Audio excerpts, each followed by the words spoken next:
Oh, dear creature, why do you bow down? For fear of the unknown?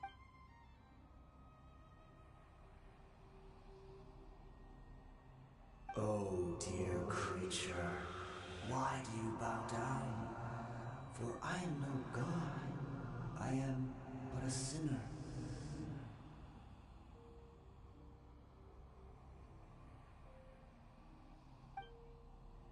You are like a flower, born in sin, yet pure, spotless. I know your fate well. You need no longer hold back your resentment, nor accept the countless lies. Go forth, become a transcendent one. Rise beyond the fate bestowed upon you. And I shall shed a tear at the end of time, as I gaze back upon your life.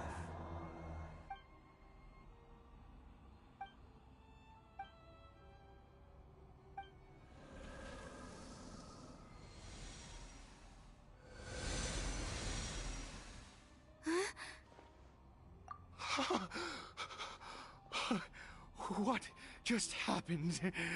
When I saw that thing, my heart was instantly at peace. I was overcome by a sense of awe or joy, perhaps. I am. I feel good. In fact, I feel better than I did before I came in here. How peculiar. Oh, is that so? All right. As you wish.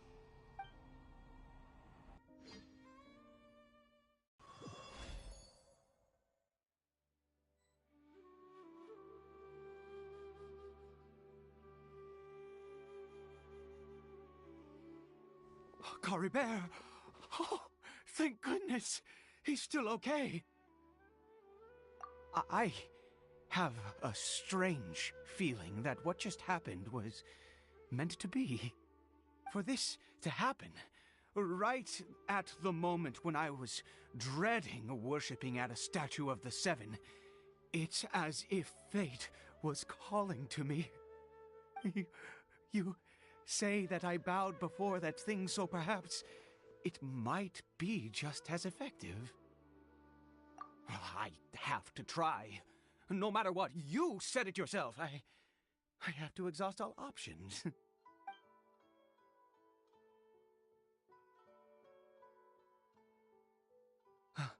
Caribert?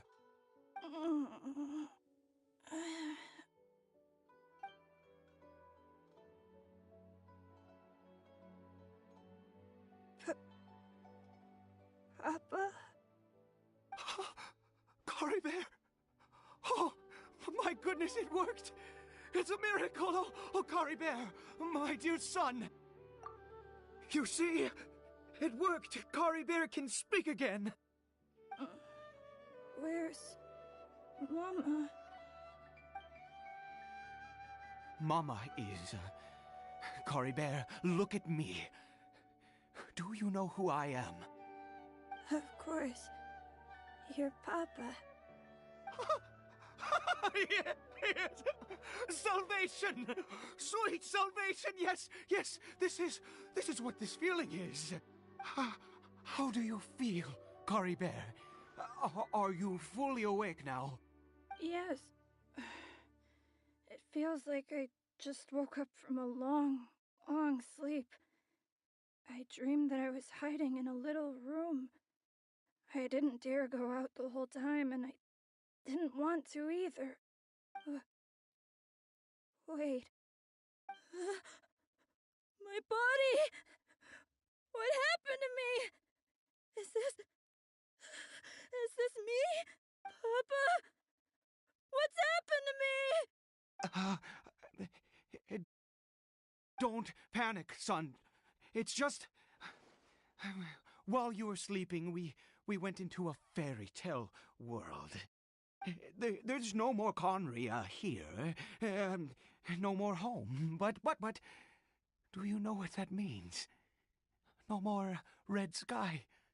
No more end of the world. In this world, you have to be a little monster, but you get to stay with Papa. Am I dead?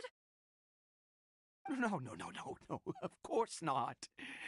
Look, Cory Bear, you still have Mama's scarf on your arm. That means she's watching over you, protecting you. So how could you be dead? Really? Yes, really.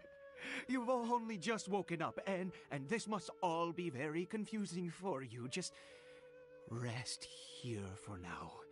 Things will get better. Oh, and, you have to promise me something. Never take off your mask. Understand? Whatever happens, you mustn't take it off. Okay, Papa. I won't. I promise.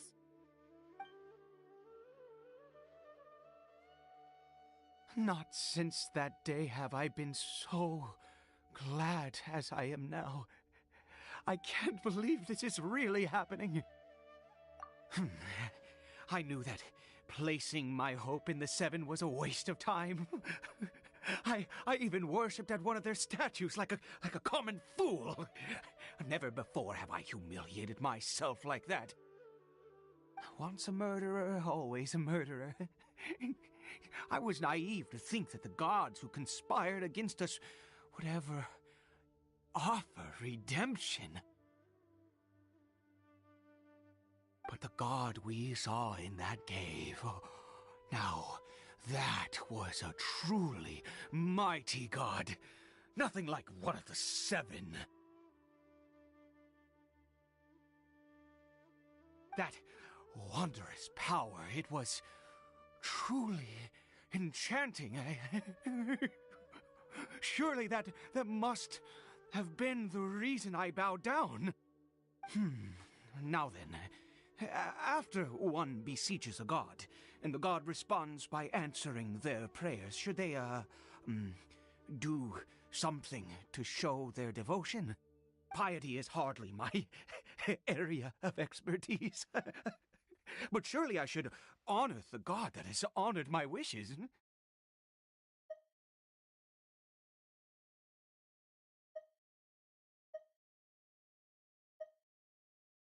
A sinner?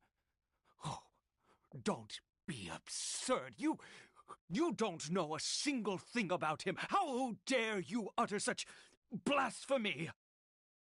You and I have both witnessed his divine power. When has the Seven worked a miracle like this before? Never! He is a god, mightier than they, and yet you would call him a sinner. Oh, preposterous!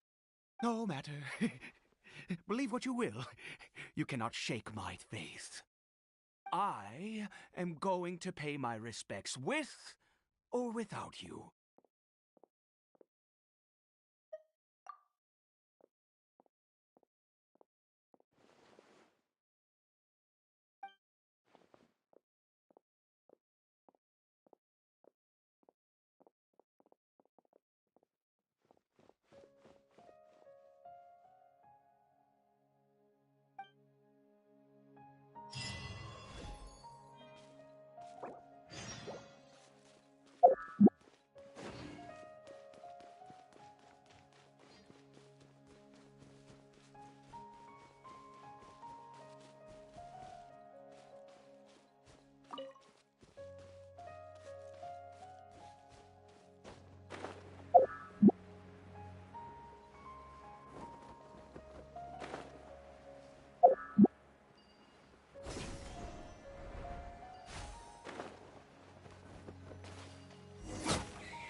nature.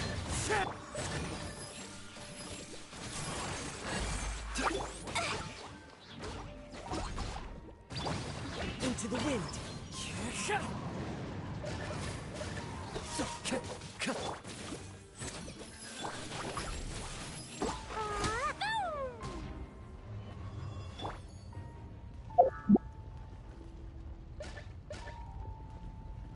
A bitter pill to swallow.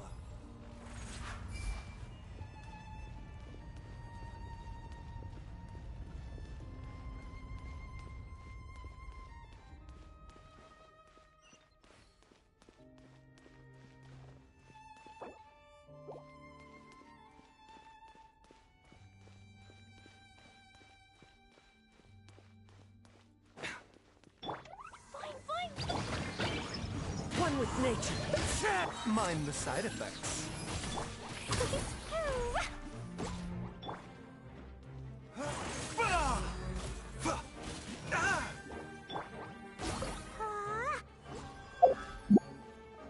A bitter pill to swallow.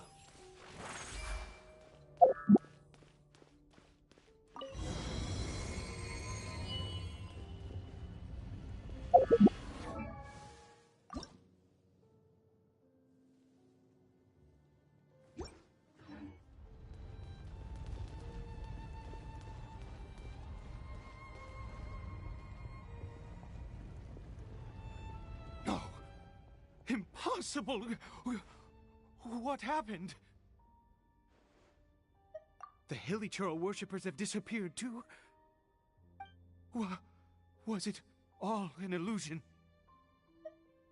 That's true. Yes, it can't have been an illusion. I still feel that awesome and wondrous power flowing through my mind and body. It was neither illusion nor coincidence, and certainly no dream. It was a wonder. Yes, a divine wonder. Let's go, traveler.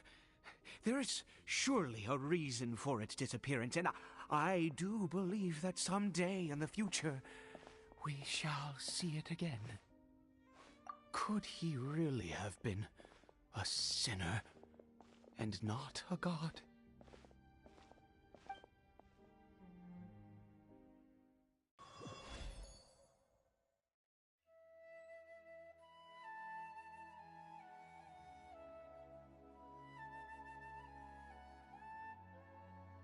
Kari Bear? Where has he gone? Oh, no, no, no. Maybe someone else came by and found him? No, it can't have been that. There's no sign of a break-in and no sign of anyone having been here. This does not bode well. What if he's spotted by a forest ranger or an adventurer in his current state? They'd... Wait a minute. This isn't how we left it. Oh, no. Did he...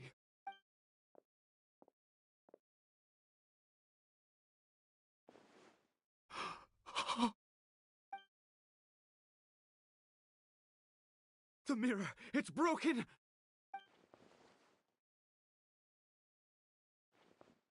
He must have taken his mask off and seen what he looks like beneath it. If he'd just done as he was told! We have to find him.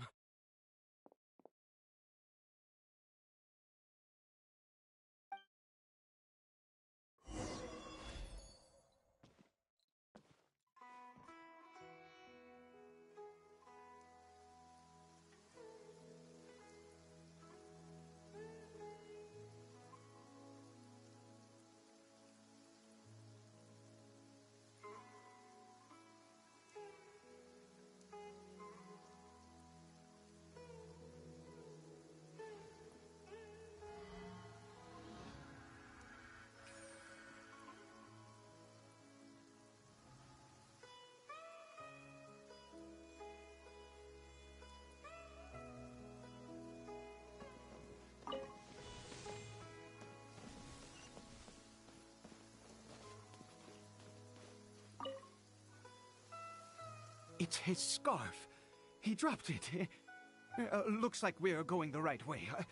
Come on.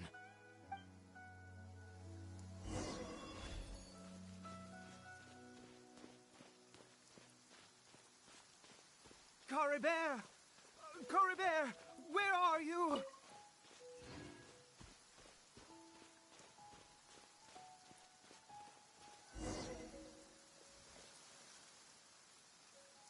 Curses! Forest rangers. Hey! Who are you? We haven't seen you around here before. What's your business here? Have you seen a hilly churl? A hilly churl should have come past this way. Have you seen it? I asked you first. Don't make this more difficult than it needs to be. I said, have you seen a hilly churl? Hey, whoa. Look, sir, there's no need to get so worked up. There are hilly churls everywhere. What's the big deal? We see plenty of them out here. Exactly. Matter of fact, we just took out a few of them back there. Those dumb boneheads. You forest ranger scum! You spawn of the seven are all the same. I'll have your heads if you so much as laid a finger on Caribert. You're raving mad! You've got some gall coming here to our nation insulting the forest rangers! Curse you all, forest rangers.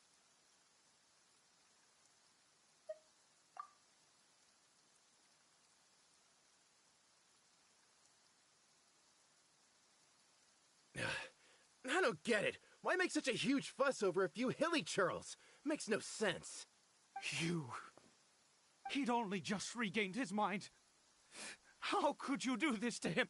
So tell me, forest rangers, did you really spare none of them? Did you really take out every last hilly churl you saw? Jeez, you're really not gonna let this go. Fine, you weirdo. If you must know, I happened to cross paths with a solitary hilly churl when I left the team to, use the toilet. I was frightened at first, but it didn't seem to have any interest in me at all. It was just bumbling along in that direction, so I left it alone. Yes! Wonderful! Wonderful! Let's go! We have to find him! Wait, you're leaving? Not even a thanks for the info, goodbye?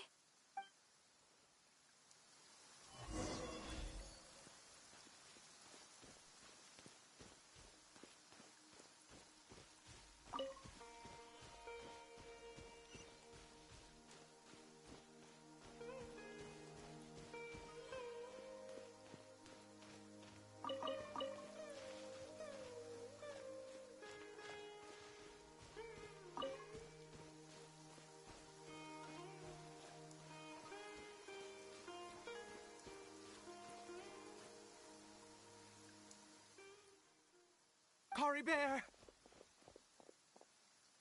Caribert, stop! It's me! It's Papa! Whatever you saw, it was all a trick. An illusion. I told you, we're in a fairy tale world now. Nothing here is real. Please, Caribert, come back. It's time to go back. Caribert? How could this happen? He regained his mind. He must be able to hear me. Surely. Come, Caribert. We have to go home now. Papa's here to take you home, all right?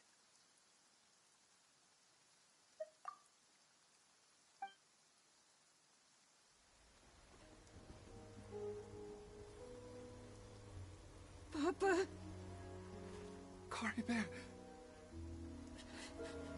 Papa, I can't take it. please, Caribert. It's my fault. I'm so sorry. If only I'd known. It's all too much. Papa!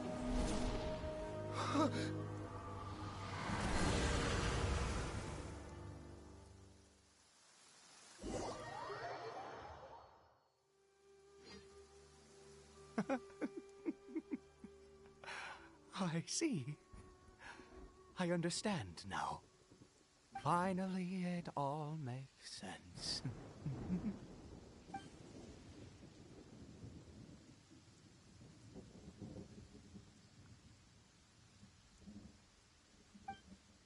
Aha! Traveler, you're awake! Finally, we can rejoice together. Wait, no. Why am I still calling you Traveler? Oh, I have known your true identity for some time now.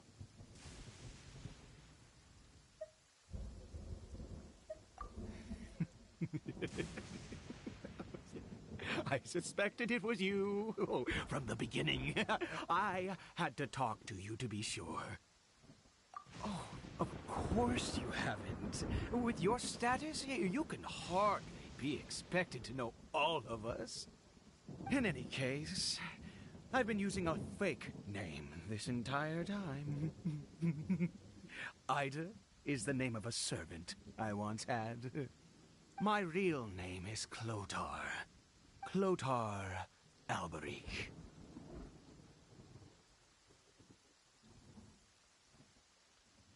You saw it too, didn't you?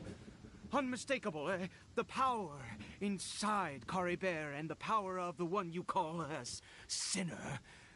It was one and the same. Yeah. I am positive now. It's the power of the abyss, isn't it? Oh, at long last, I have seen it with my own eyes. That is no business of yours. A sinner. Yes, salvation for a sinner can only come from a sinner. Caribert did not deserve his fate, but now it's wonderful.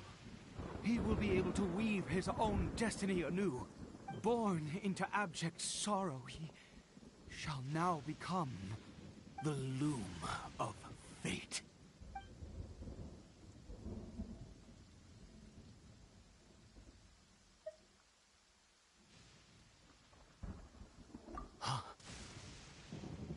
Sinister.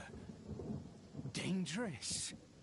Oh, I never imagined that you, of all people, would deny the abyss. How ridiculous! We once believed that you would bring new strength and hope to Conria. To us, you were the abyss. A wondrous mystery far beyond our imagination and comprehension. And the one who controls the abyss can control everything. We yearned for that future. We looked to you to take us there. But what did you bring us instead? Oh, Prince of Conria.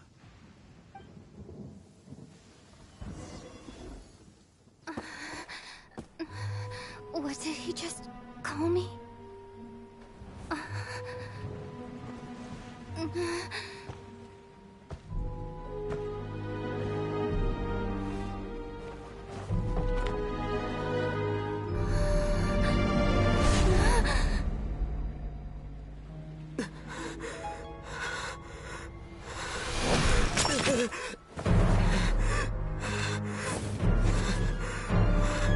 Traveler! Hey, Traveler! Traveler!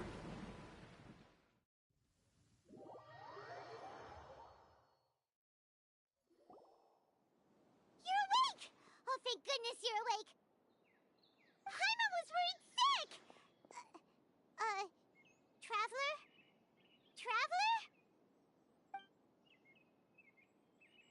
What happened while you were unconscious? I checked the ley lines nearby. It appears that the Abyss tampered with them, and they've been in turmoil ever since. Information and memories flow within the ley lines. What did you witness? You mean Clotar Alberich? After founding the Abyss Order, his faith in the Abyss led him to do a great many things. But the curse of immortality continued to torment his body and mind. And in the end, neither his faith nor the Abyss he worshipped could save him. After 100 years, he lost his mind completely and was never seen again. Yet his dark legacy lived on. The defiled statue that we encountered previously was just one perverse product of his use of abyssal power during his life. You could say that. He wouldn't be the Abyss Order's prince otherwise. Are you alright? You have a troubled look on your face. What happened?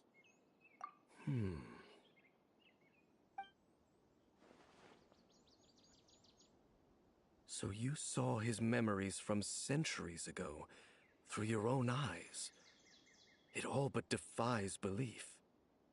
Still, as I'd suspected, the notion of the Loom of Fate did indeed rear its head during that time. And it seems closely connected to Clotar Alberich's son, Caribert, and what happened to him. And yet your brother never breathed a word of this incident to me.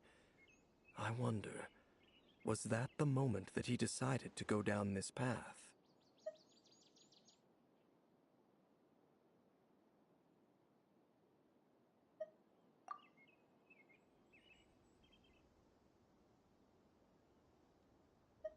Indeed. Clearly, this series of events sparked a long period of deep contemplation. This was where it all began. What is it? The field? What does that have to do with anything? You mean here? Well, let's start digging and see.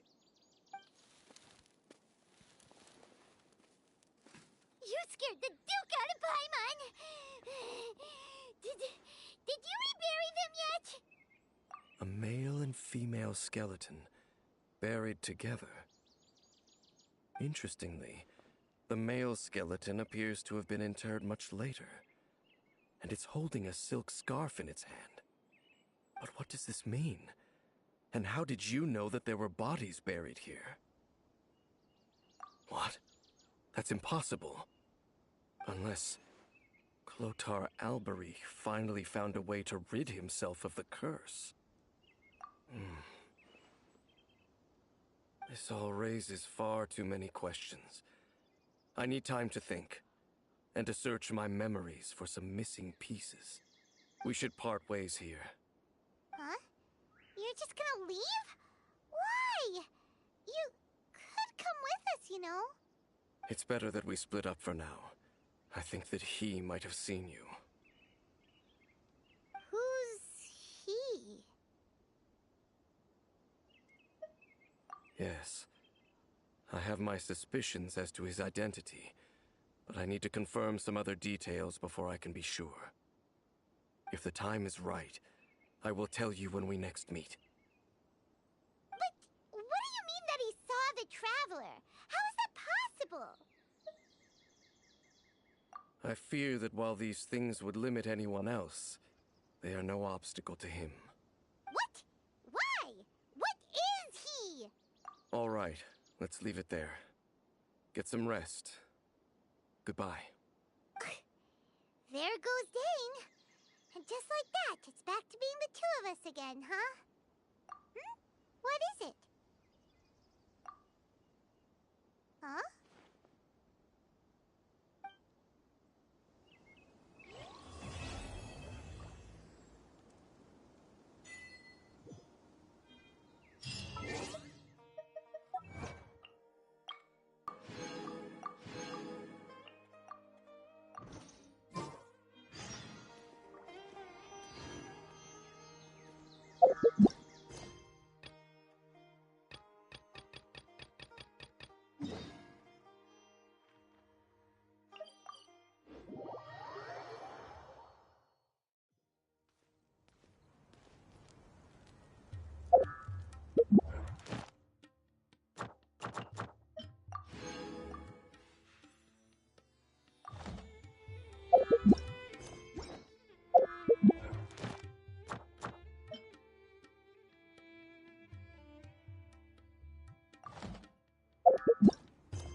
first time we came here.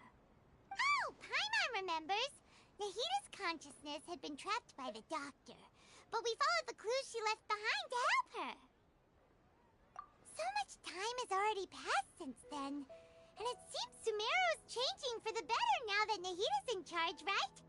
Paimon just hopes this peace will last a long time, and then Nahita won't have any more new problems to deal with. Yeah, guess you're right. We somehow always find ourselves right in the thick of it. Who knows what will happen next? Come to think of it, maybe it's all because of you. Maybe you're just a magnet for trouble. Huh? Me? Before Paimon ran into you, Paimon never ran into any trouble. At most, when she was super tired, Paimon got caught in some strange whirlpool and sucked out into sea. And even then, you fished Paimon out. Anyway, for Nahita's sake, maybe we should think about heading to our next destination for now. Ah, look who it is. Running into you in a place like this? I can see you two still love wandering around. Oh, it's Dia! Since when are we just wandering around? We're usually taking care of some serious business. Even though it may have nothing to do with our journey. But never mind that. What brings you here? I just finished a commission in the desert for a usual client of mine. Nothing too interesting. Just escorting a shipment of goods. I'm on my way to report back. That's when I saw you two all the way over there, chatting away. What were you two talking about anyway? Huh? You serious? Can't say I saw that coming. But you are travelers after all. I guess you'd never stay for too long in one place. Bumping into you like this will become a rarity. I'm starting to feel sad just thinking about it. Hey, how about I gather a few mercs to escort you two? What do you say? Thanks, but no need. Oh, Paimon had no clue you'd miss us so much. But don't worry, we'll come back to see everyone when we get a chance. Sounds good. All you need to do to get to Fontaine is cross this stretch of desert and navigate some waterways. Knowing you two, I'm sure it won't be anything you can't handle. So, when are you leaving? Oh, wait a sec. Paimon just remembered there are still a few dishes in Sumeru that Paimon hasn't tried yet. Now, where's that list Paimon made?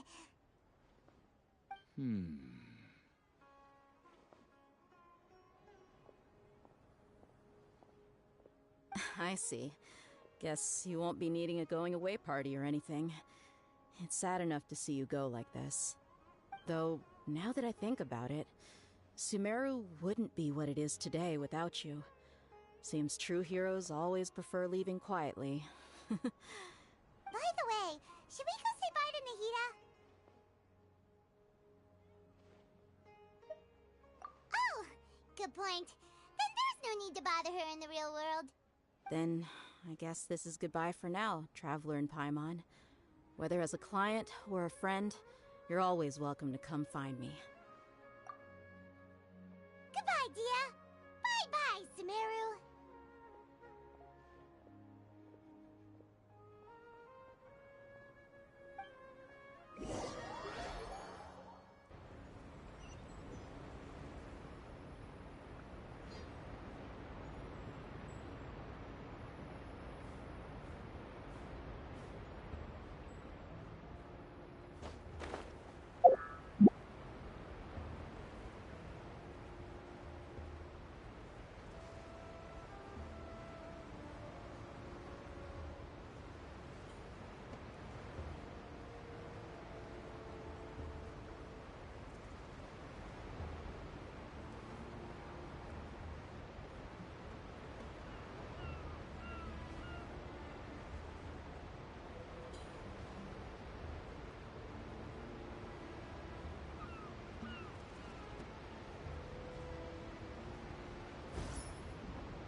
sand and water, we finally made it!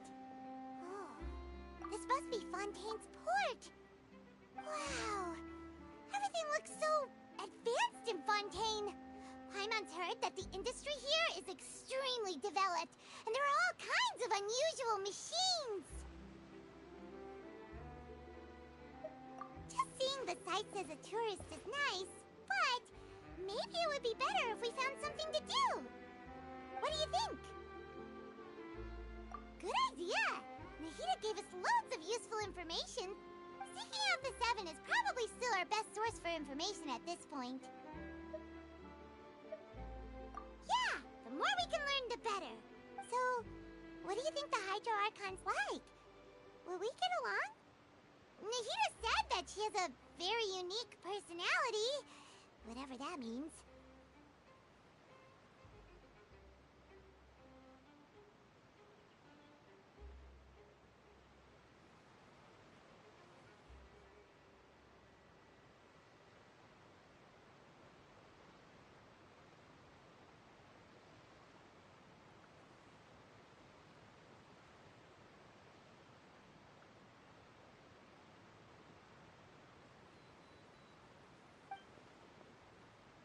To learn about a nation's god, start with the nation's people. There seems to be some locals talking over there. Let's go see if we can join the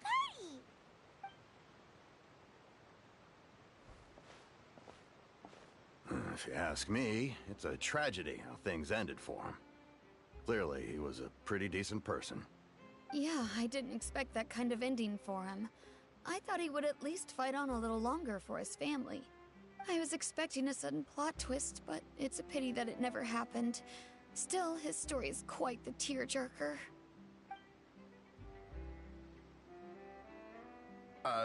Excuse me. Can I help you too? I couldn't help but notice you standing here listening. Hi.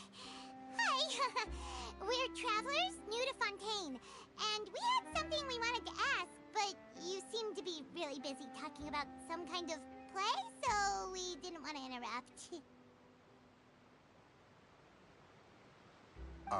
Play? Oh, no. We're talking about something that really happened. In fact, it's a case that was just heard a few days ago. Really? Like, a real trial? But the way you were talking about it and the words you used just now made it sound like some kind of story. Well, good tales are often based on true stories, aren't they? And what you see in reality may also be someone deliberately putting on an act while harboring ulterior motives. Whether something is true or not simply isn't that important. The main thing is whether the story being acted out on the stage is splendid enough. Oh, but it looks like you're not from around here. You probably don't know that the Fontaine Court of Justice is called the Opera Epiclese, or more commonly known as just the Opera House.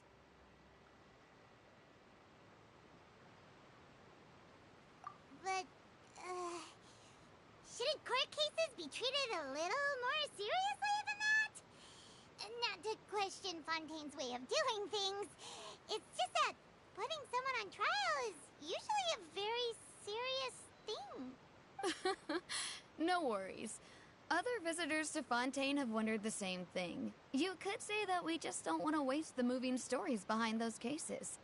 And as for your worries about whether the cases are treated with due reverence, we have the absolutely just and honorable Chief Justice Neuvillette, as well as the Oratrice Mécanique d'Analyse Cardinal, a machine created by the Archon. Between the machine and the Chief Justice, false charges and injustice are a thing of the past now.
cure trees?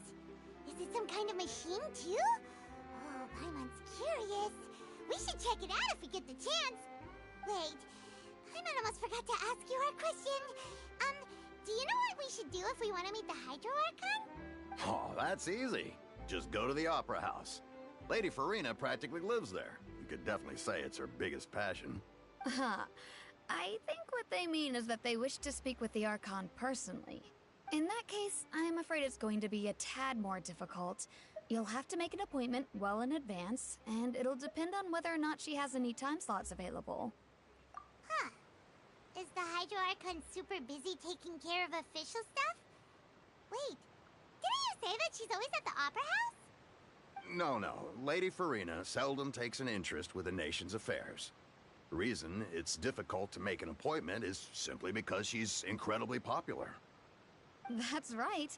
After all, she is the Archon. Though she may tend to get a little dramatic from time to time, people can't get enough of her. Huh. First time Paimon's ever heard of an Archon being described that way before. Wait! Paimon gets now! The Hydro Archon is kinda like a big celebrity here, right? Yeah, I suppose you could say that. Perhaps you could even say our mascot.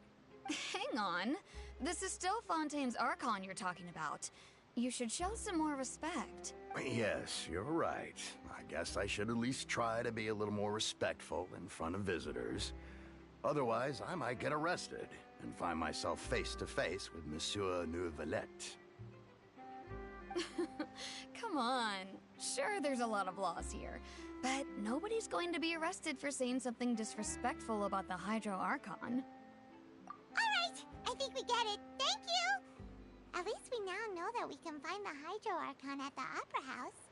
But who knows how long making an appointment will take? Guess we could have a look around the city in the meantime. Hey! What are you looking over there for?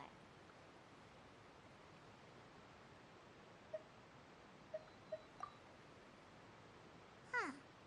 Maybe something's the matter. She isn't going to jump into the water, is she? Maybe we better go check on her.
Hello there.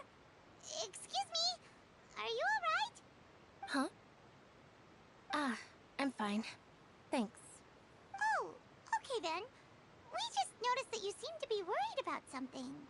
About many things, actually. But there's nothing I can do but just keep my troubles to myself. I was just reminiscing about a place my brother and I would play when we were kids. It was just atop that hill over there. You're pointing at the sea. Wait, are you saying that you and your brother lived in the water? Though people call the waters around Fontaine a sea, it's actually just an inland lake that's filled with fresh water. And though I can still see that hill clearly in my memories, now it's been completely submerged. He would skip and jump, tossing sand in the wind. The sun shone brightly, and the air was filled with the scent of the sea. But now, the water is gradually swallowing our memories.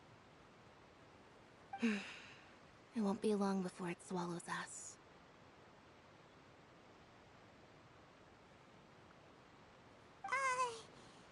Sorry. Paimon doesn't really get what you mean.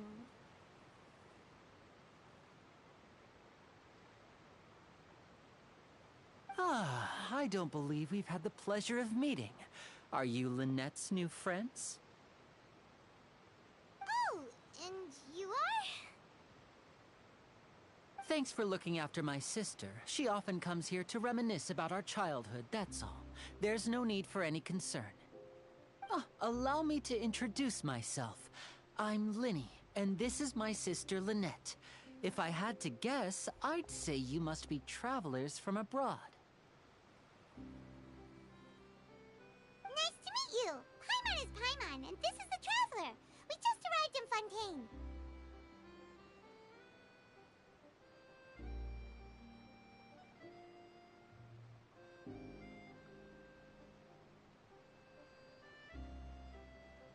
We were just talking with your sister.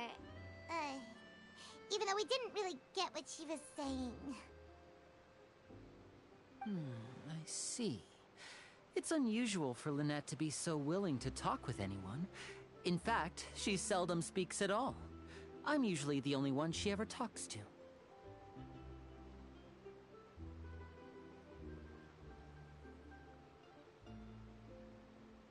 Oh, really? Then you two are just like us! Paimon's always the one talking for some reason.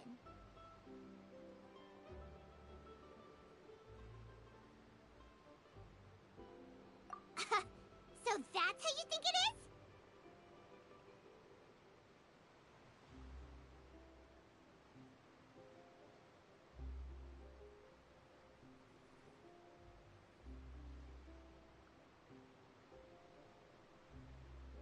I also think my brother can be too talkative at times.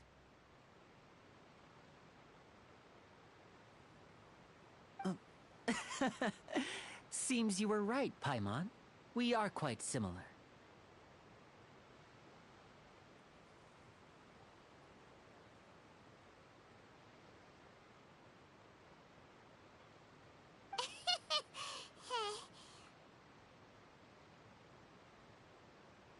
So, what did Lynette mean just now when she said that the water is engulfing your memories? And that it won't be long before it engulfs you too?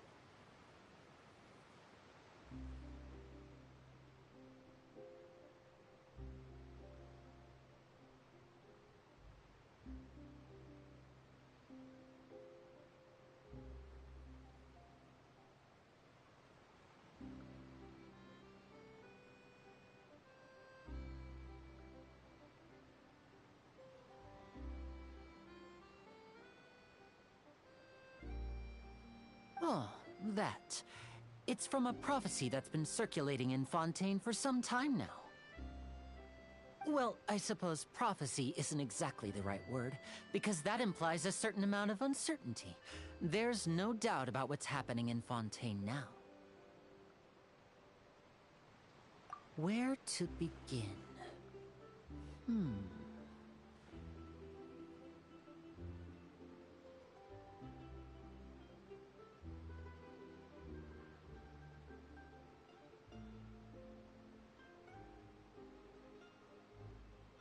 Let's put that question on hold for a moment.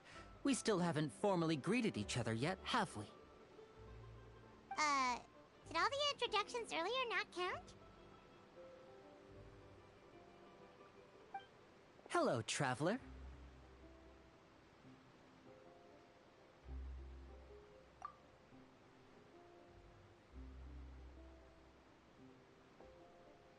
And hello, Paimon. Hey! Why didn't Paimon get a handshake? You're not poking fun at Paimon, are you?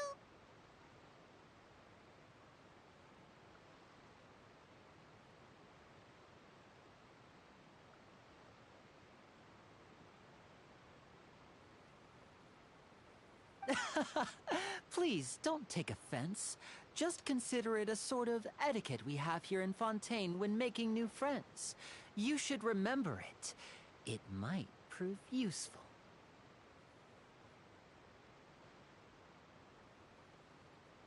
Oh, all right then. Well, Paimon's just happy to have a local friend now.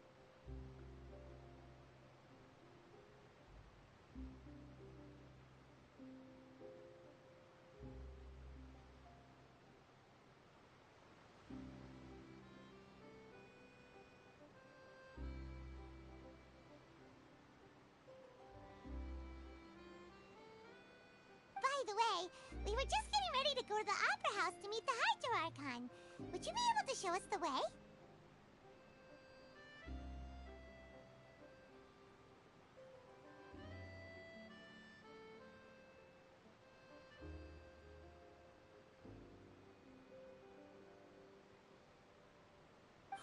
So you're going to see Lady Farina? No problem at all. In fact, I was planning to go to the Opera House later myself. I'll gladly take you once I finish things here.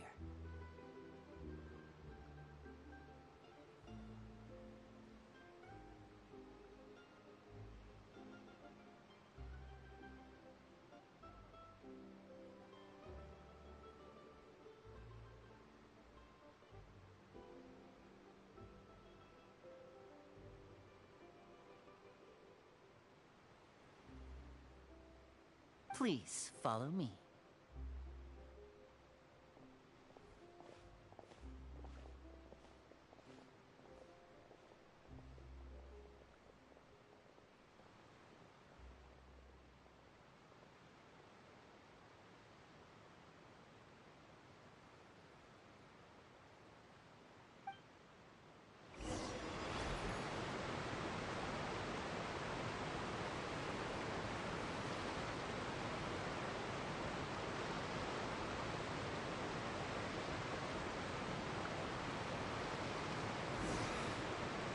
When on the road, one should take ample time to pause and appreciate the wondrous scenery along the way. You're about to collapse, aren't you?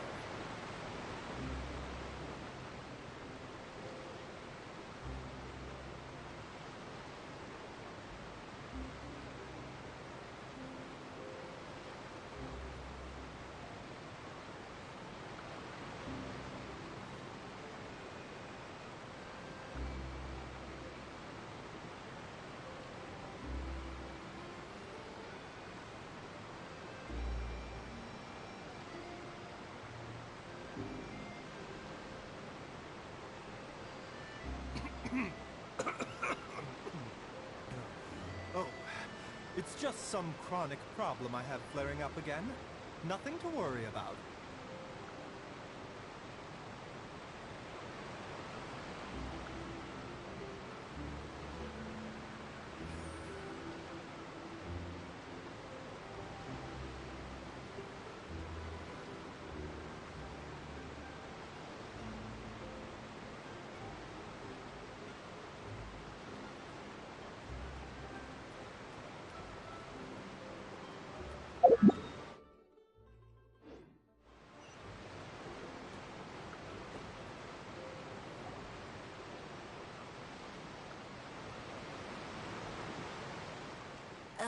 You said you were going to see Lady Farina? Well, it seems Lady Farina has come to see you.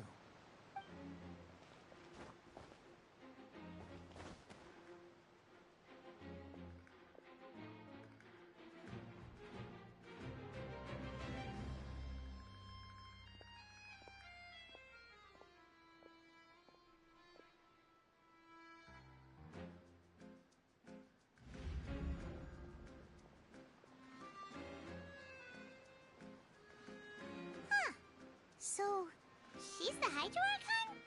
But how did you know we were looking for her? My dear people, rich and poor, those with cup in hand and those with nothing at all, raise your glasses in celebration! If you don't have one, then just raise your hand in lieu.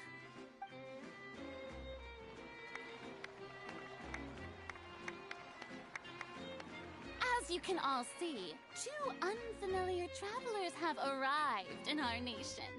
Come, let us make a toast in honor of this traveler and her companion who have journeyed here from distant lands.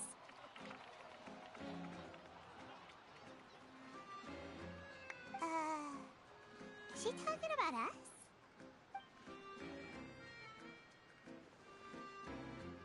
I've long heard of the turmoil and chaos you left in your wake as you visited other nations. But I welcome you nevertheless. No, I have come to receive you personally. Fear is for insignificant cowards. I am a god, and I will never entertain the notion of such meaningless wariness. You can be rest assured, I see clearly your sincerity. Of course, seeking an audience with me is the most sensible thing to do. It will allow you to truly behold my power and witness my authority. Intelligent people always gather under the correct banner.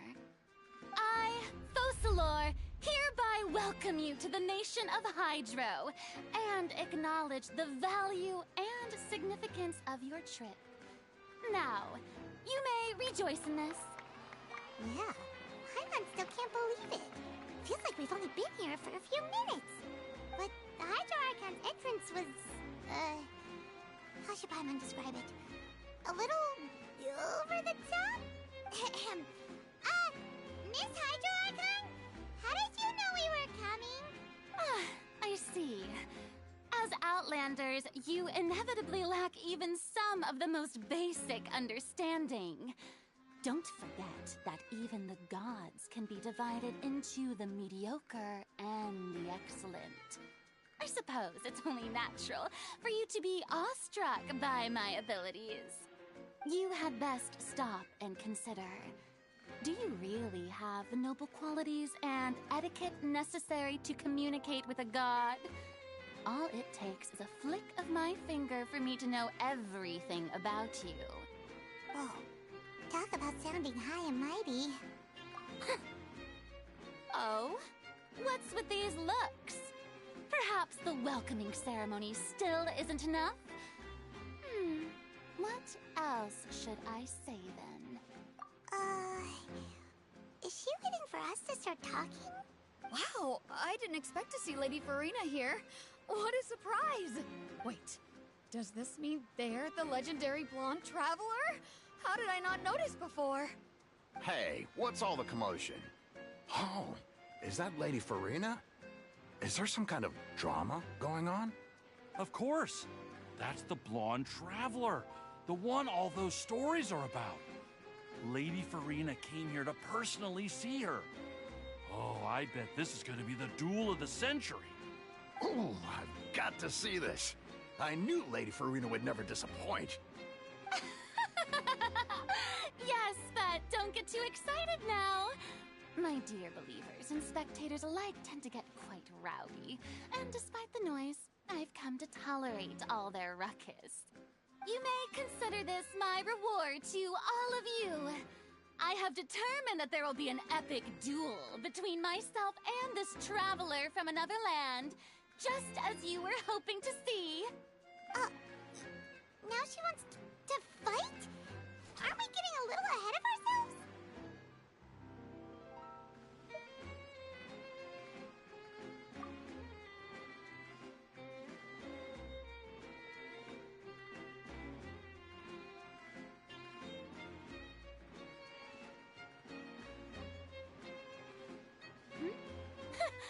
Are you not afraid? Might I remind you that this is a duel against the divine? What are you trying to do, traveler? Provoking a god in front of her people? Stand down, Clorend. I admire her bravery. Few have the courage to draw their sword against a god. She is obviously a true warrior. Unfortunately, people nowadays only crave to be thrilled, and a mere duel will not slake their thirst for excitement. Oh, yeah, she's right. Just a duel wouldn't be all that interesting. On Araneus, criminals are always requesting duels to defend their honor. They're getting a bit old, to tell the truth. You see. Then, as the god of justice, I shall face this traveler in another kind of duel. A duel in court! Whoa, all right! Now that'll be worth seeing! Right. This is Fontaine, after all. Such a grand opera house, it would be a pity not to use it. Why do you care so much about the crowd's reactions? Seems you've spent a little too much time in the opera house. Besides, how exactly do you plan to have a duel in court? You mean you're going to put us on trial?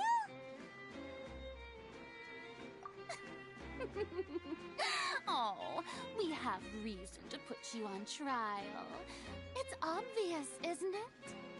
According to Fontaine law, no one is permitted to release any flying objects within Fontaine city limits during the first 3 days of each month. You are clearly guilty of violating this law, no? Oh, so that's what they've done wrong. That's our Lady Farina. No one knows the laws of Fontaine like she does. You call that obvious? What kind of law is that? Wait, flying object? You mean Paimon? Precisely!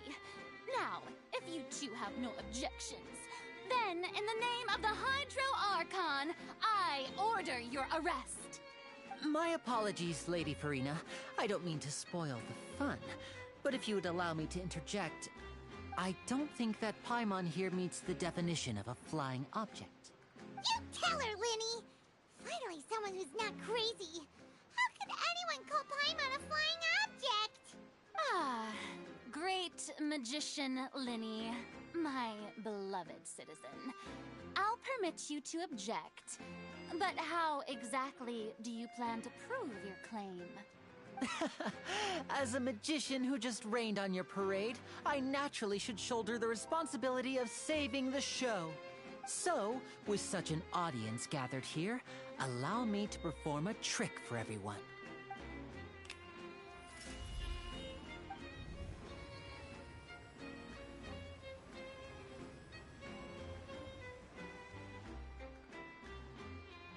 Ta-da! What's that on Paimon's back? Hey, when did Linny do that?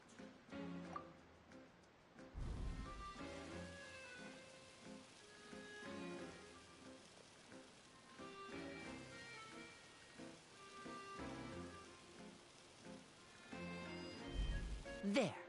As you can all clearly see, Paimon should be classified as, well, something like a balloon. This rope has been in the Traveler's hand all along. It was just that no one could see it before. Huh? You call that magic? You've got to be joking. I thought it was pretty good. Nice one. Huh. I'm not sure what to think. It seems Lady Farina's charges no longer hold water.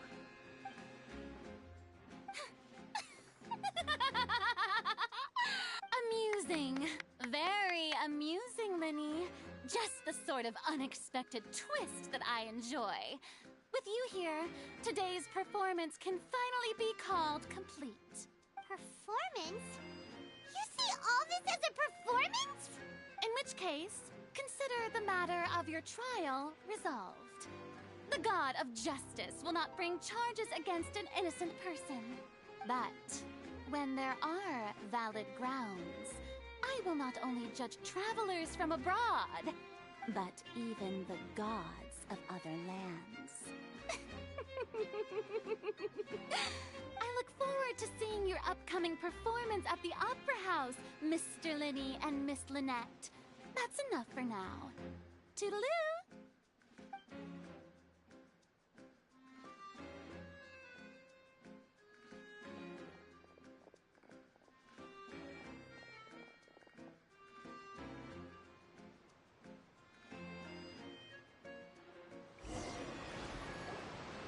Just like that, she's gone. Well, that's the most unpredictable Archon Paimon's ever seen. He never even them for future Paimon. That whole scene just now was really... Don't mention it. I just happened to remember that there was such a law, so I did a little preparation, just in case. I didn't think it would actually come in handy.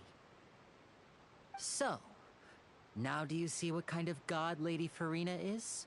She can be a bit confusing at times, but she is still amenable to reason.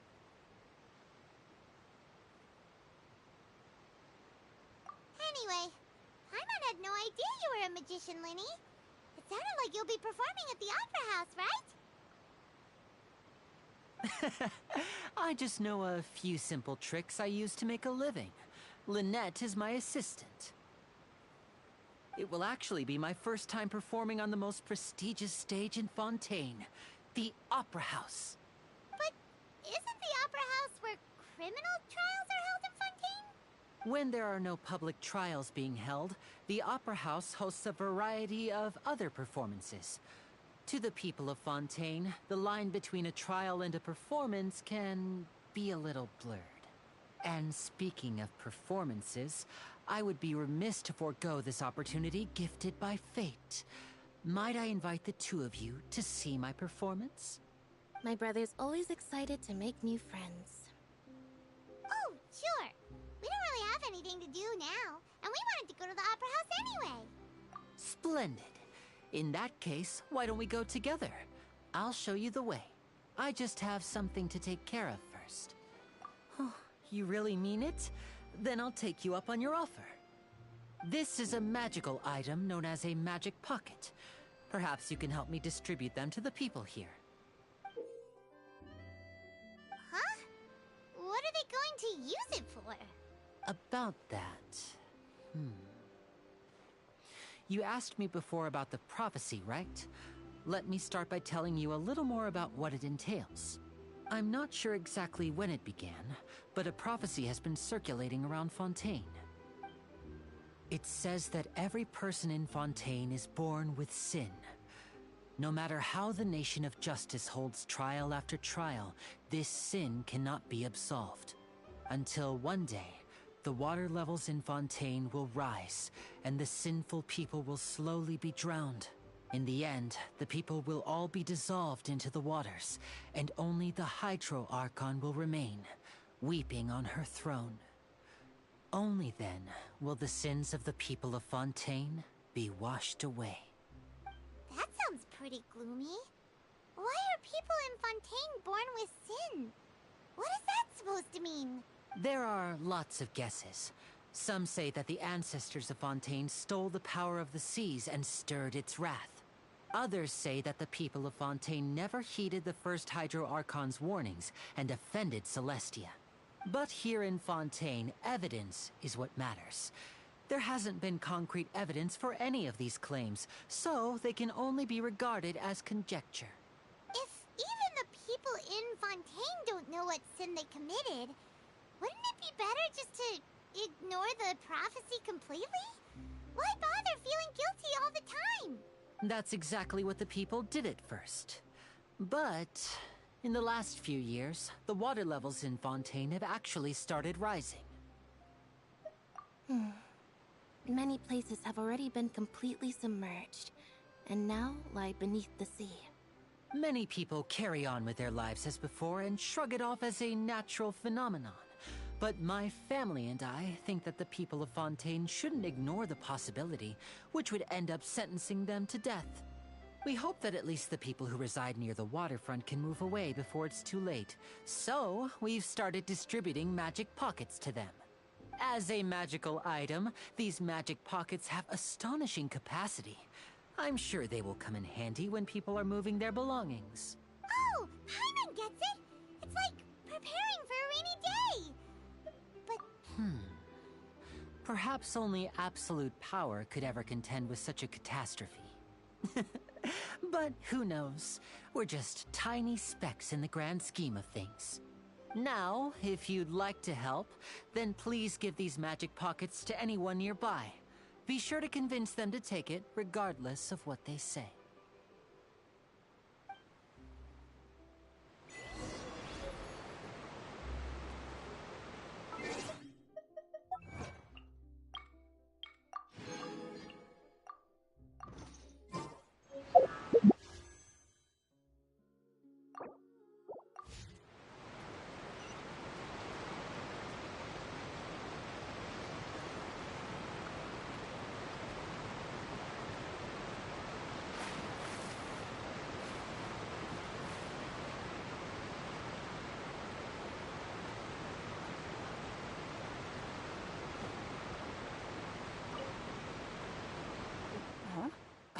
I don't want that thing. Way I see it, if the prophecy's true, it's still gonna be a long time before the water can cover everything. Life is all about living in the moment. What use is there in worrying about the future all the time? We'll cross that bridge when we get to it. You should still take it. You never know when it'll come in handy. Oh, all right, fine. Thanks. It's just that if I start moving, that means I've already given up on the life I have now. I'd really rather not.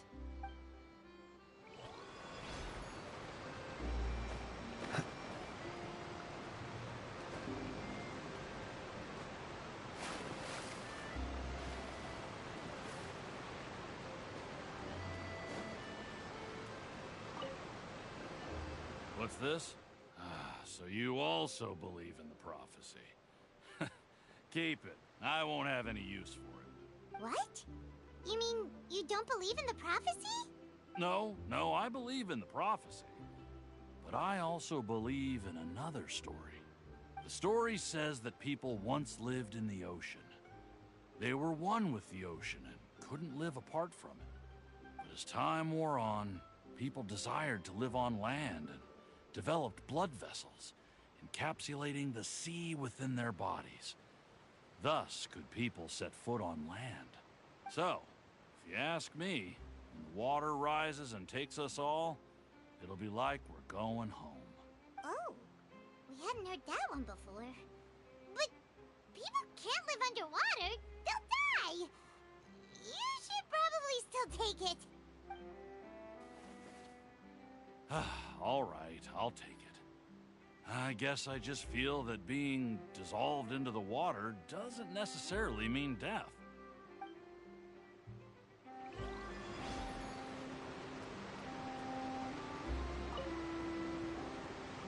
So you're the blonde traveler that everyone's been talking about. My apologies for not recognizing you earlier. Oh, a magic pocket? Seems you really thought of everything. I guess it's better to prepare for the worst and hope for the best. Thanks. Please, also thank the magician on my behalf when you get the chance.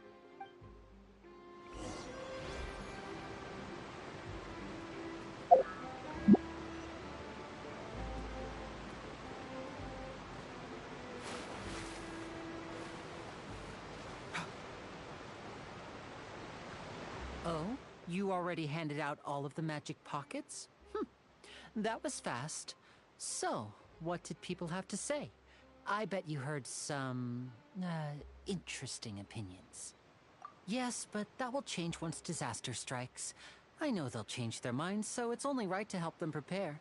Is there anything else you need to do before we leave? Yes, one last thing.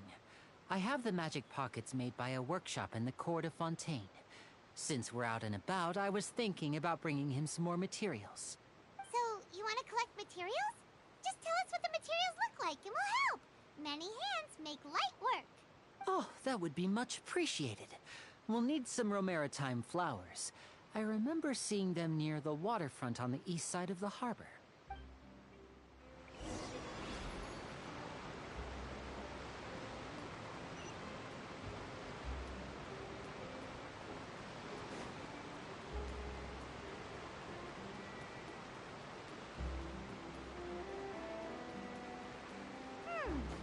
It seems we have to use Hydro to collect Romaritime flowers.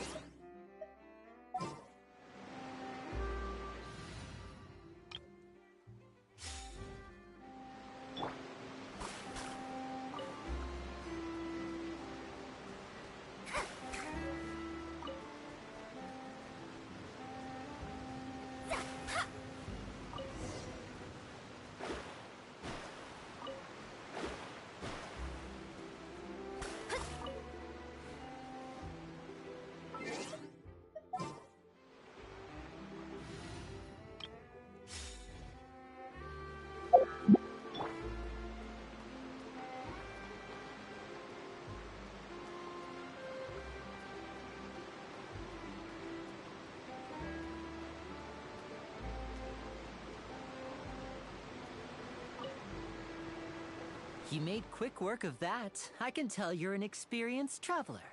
I've also finished collecting a few here. Maybe next time you'll feel like helping too, Lynette.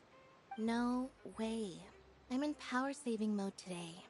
Otherwise, I fear I may not have any energy left for the performance at the Opera House.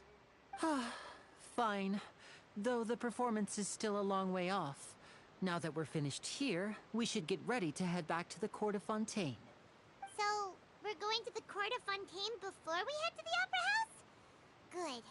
Paimon wants a tour of Fontaine's largest city and try...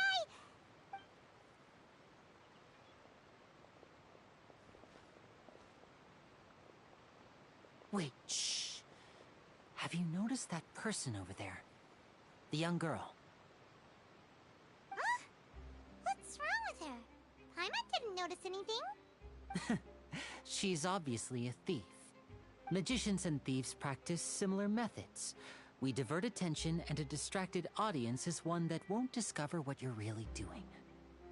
Watch her movements carefully.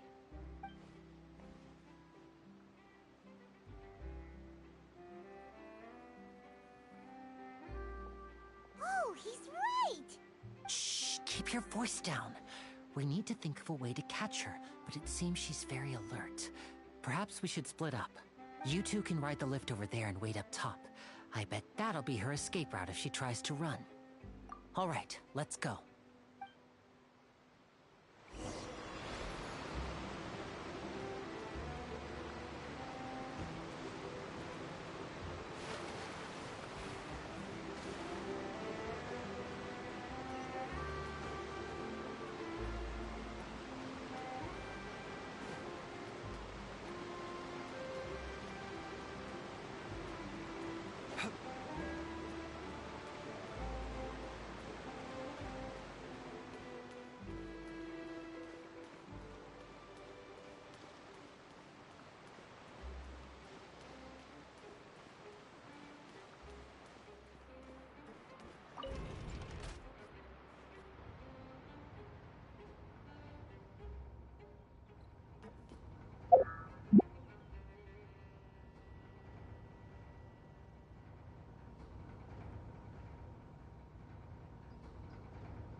This is the spot where Linny wanted us to wait.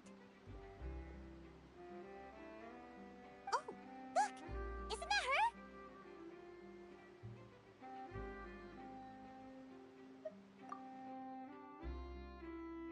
Oh no! Did she notice us? She started running the other direction! What should we do? Should we chase her?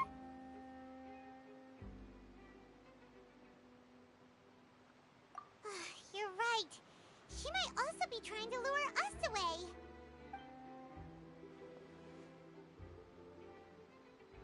Nothing's happened for a while now. Paimon wonders if Linny caught the thief. Yeah, let's go.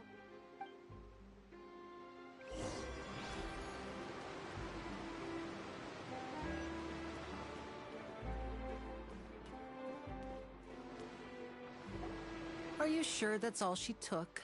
You should check to make sure you're not missing anything else. No, that was all. Oh, I can't thank you enough. I didn't notice a thing earlier. Anyway, I should be going now. Thanks again. Oh, were you returning what the thief had stolen? That's right. Pity I wasn't able to catch her. She distracted me by dropping the thing she stole on the ground. By the time I looked back, she was already gone. I saw the general direction she went, but Linny twisted his ankle, and I needed to make sure he was okay. Oh, did you get hurt, Lenny? I'll be all right. It's just a twisted ankle, that's all. In fact, it's feeling better already. If you want to play at being a hero, at least try not to get hurt doing it. Imagine what would happen if you managed to derail our performance as a result. You're right, you're right. Sorry, Lynette. I have to admit that the thief was even more skilled than I had anticipated. But at least we were able to get the stolen items back, so it wasn't a complete failure. What a slippery little thief! Guess things turned out all right in the end, though. Lenny's initiative paid off! All right, let's put this little detour behind us.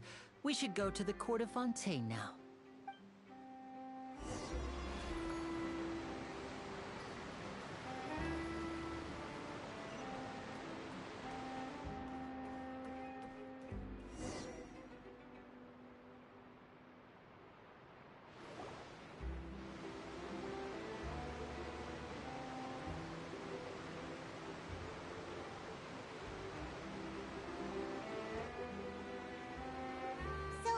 We ride this thing to go into the city? What an ingenious way to get around! People in Fontaine really know how to use water! This is an aquabus. It allows people to travel between several key locations around Fontaine.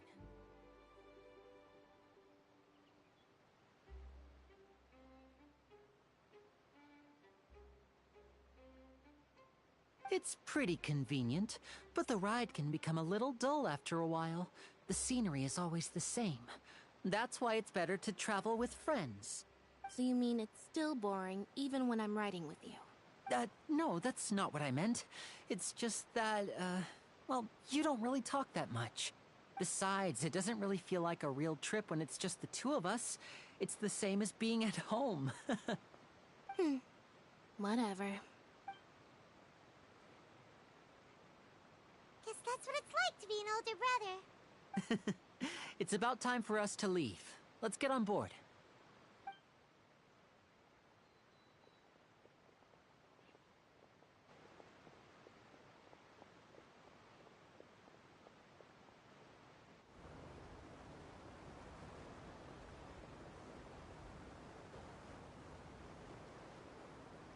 Oh, excuse me! Aren't you the great magician Lenny? And his assistant Lynette? Hello. I don't believe we've...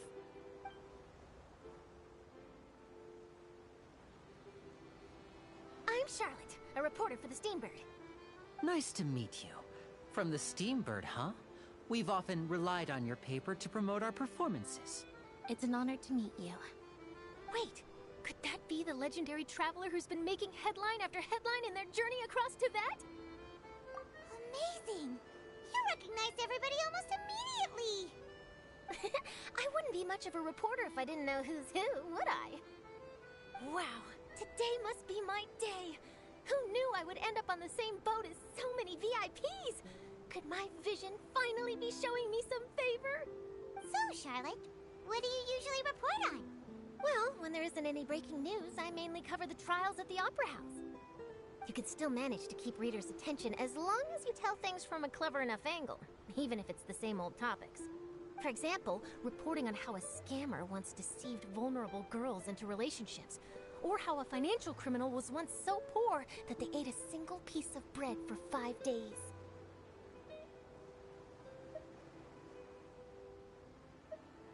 That's fine and all, but what I'm really after is exclusive, sensational news pieces that could shake the country.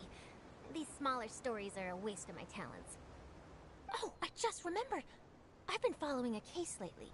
Well, a series of cases, actually. You mean the serial disappearances of young women case? That's right! These stories are the talk of the town right now, and it's probably the most mysterious case we've ever seen. If I'm the first with a draft ready to publish when the case is finally cracked, and it's the headline story in the Steambird, oh, when that happens, I bet all the other reporters will shed tears of envy. I've already gathered all kinds of materials. I just can't wait for the truth to be revealed. So, what is the serial disappearances of young women case? You mean the culprit hasn't been found? That's right. The first missing girl case happened almost 20 years ago. And ever since, after a period of time, another girl disappears. What the cases have in common is that the girls are all of a similar age, and that they've all vanished without a trace. But the scariest part is that to this day, none of the girls have ever been found. Many suspects have been arrested over the years in connection with this case, but shortly after each arrest, another disappearance would always happen.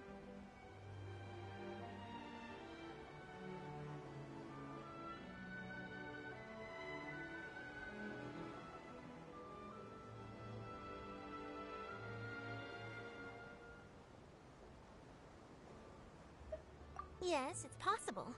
But either way, I believe that every case has some precise truth behind it, waiting to be exposed.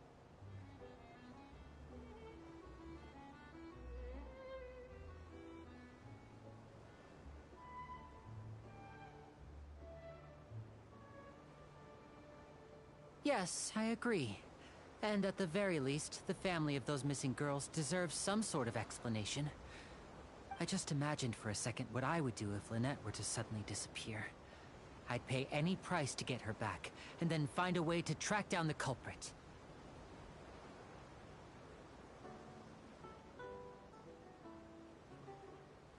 Please don't imagine that, Lenny.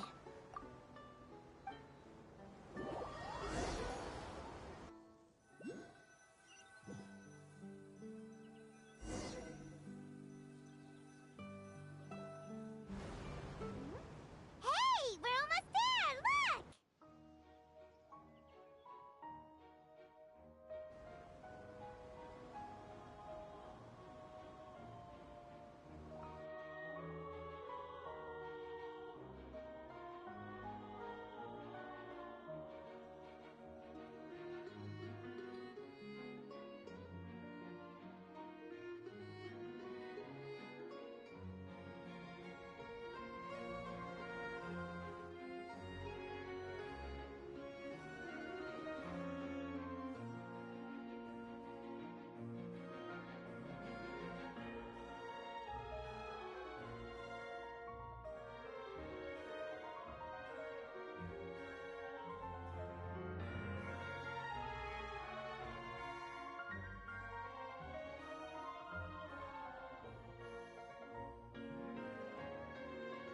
Well, I really enjoyed chatting with you. Life should be full of pleasant little surprises like this. Yeah, us as well. The ride went by too quickly. Ah, I have an interview to get to. I should get going before I'm late. Okay, Hyman hopes we can chat again soon, Charlotte. See ya! Bye now. Oh, be sure to stop by and see me at the Steambird when you have time. What a tough job. Always running around and interviewing everyone. Well, where should we go now? If you don't mind, how about we stop by my home first? Besides, I still have all the materials we collected. Sure, we wouldn't mind at all. This city is so huge, Paimon wouldn't know where to start anyway.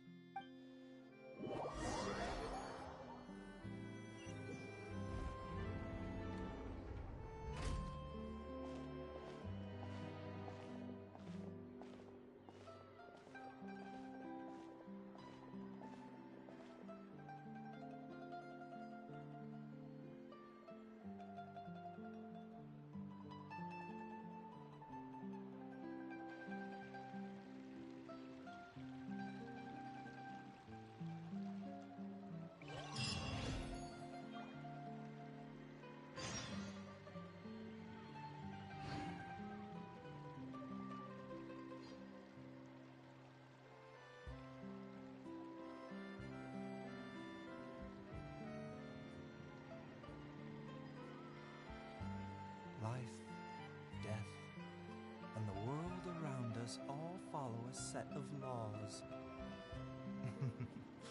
But if you never test the limits, how can anyone know where the boundaries of these laws are?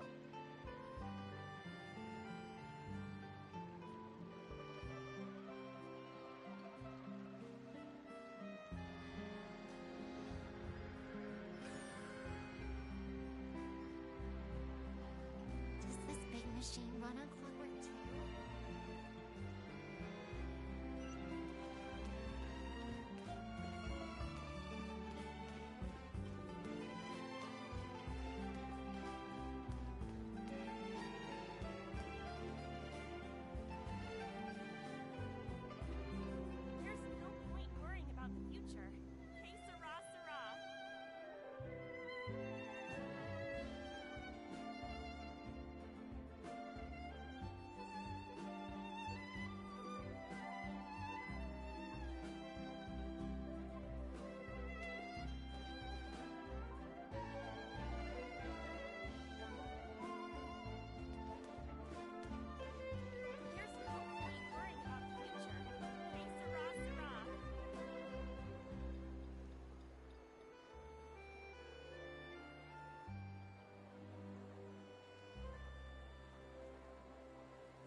This is our current abode.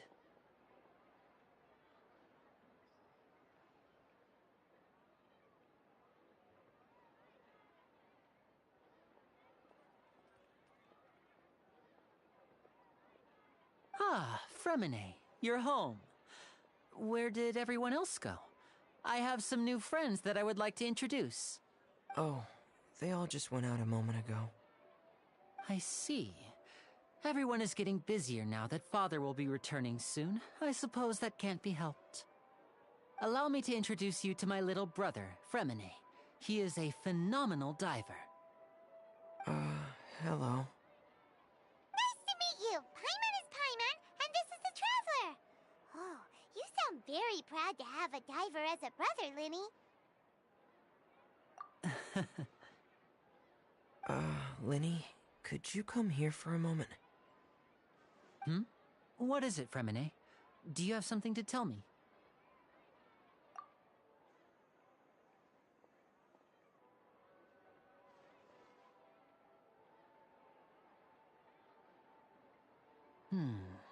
Okay, I see. Is everything all right? Oh, it's nothing. We were just discussing a little housework. Sorry for the interruption. Oh, before I forget, the Traveler and I collected more materials to make magic pockets. Were you able to get any, Fremine? Yes, I went diving and gathered lots of materials. I was about to give them to you. That's our Fremine, always quick with the underwater work. All right, I'll take these to the workshop.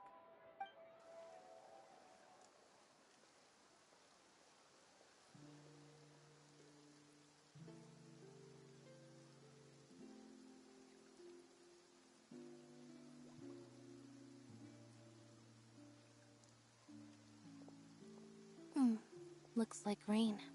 Oh, you're right. But wasn't it clear and sunny just a moment ago? Fontaine's weather sure is weird. I'm afraid that's just how it is here. It often rains on days where there are trials being held in the Opera House, but don't worry, it'll clear up soon enough.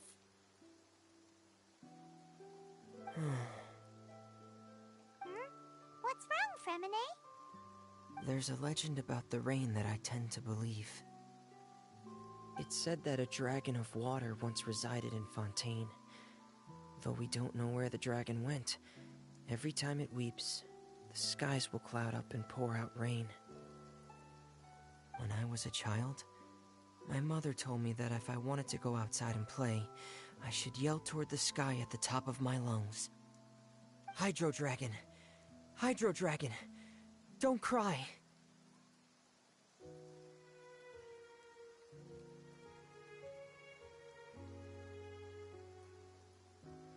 If it's an elemental dragon, then having the power to make it rain wouldn't be very unusual.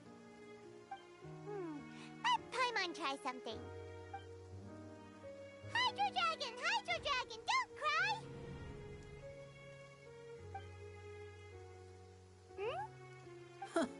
Doesn't seem to be of any use. It is just a legend after all. You know, you might be a more popular magician if you understood the concept of romanticism. Or could at least play along. Sorry. It might be because we've never met the Hydro Dragon. Perhaps it can't be comforted by the words of strangers.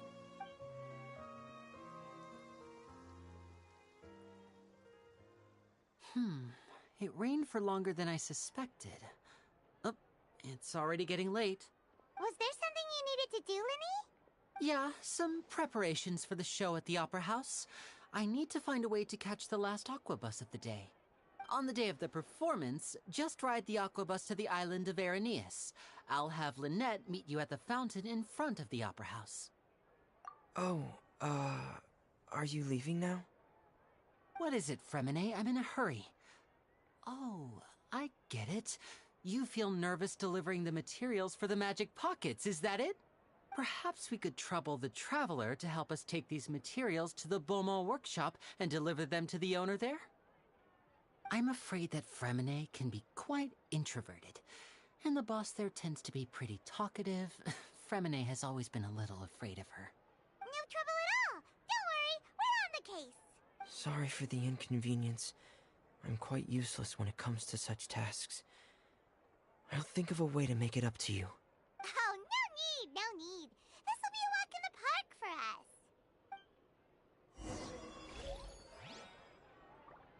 us. Thanks again, you two. I really can't deal with that lady.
Hello?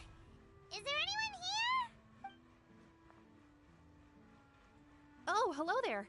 New customers? Looking to buy, or do you need something made? Or perhaps you're just looking for a chat with me. Oh no, we're just here to deliver some materials. Here they are. They're for making... what were they called again? Ah, these must be for Magic Pockets. I could tell right away. I've already made several orders worth now. No need. They've already prepaid several batches worth. When they told me what they'd be using them for, I even offered them a discount. But they insisted on paying the full amount, saying that I had a business to run. It seems both their hearts and their pockets are made of gold. Whoa. So, is Lenny actually loaded? I can't say for sure, but who knows? Maybe there's good money to be made being a magician in Fontaine. Hey! Is this machine what you use to make stuff here? It looks really advanced. Why use your hands when a machine can do the work? It would be a waste not to use the latest technology, and wasting is a kind of crime. But where does a big machine like that get its power from? Well, it's a little complicated. I'm not sure I can put it in layman's terms for you. But basically, everything we usually use here in the city is powered by indemnitium. It's a type of energy that's produced from trials. Huh? How can trials produce energy? Well, I'm not completely sure of all the details myself, but basically, When a trial is in session, the Oratrice Mécanique d'Analyse Cardinale harvests people's belief in justice and converts it into energy to be used all around Fontaine.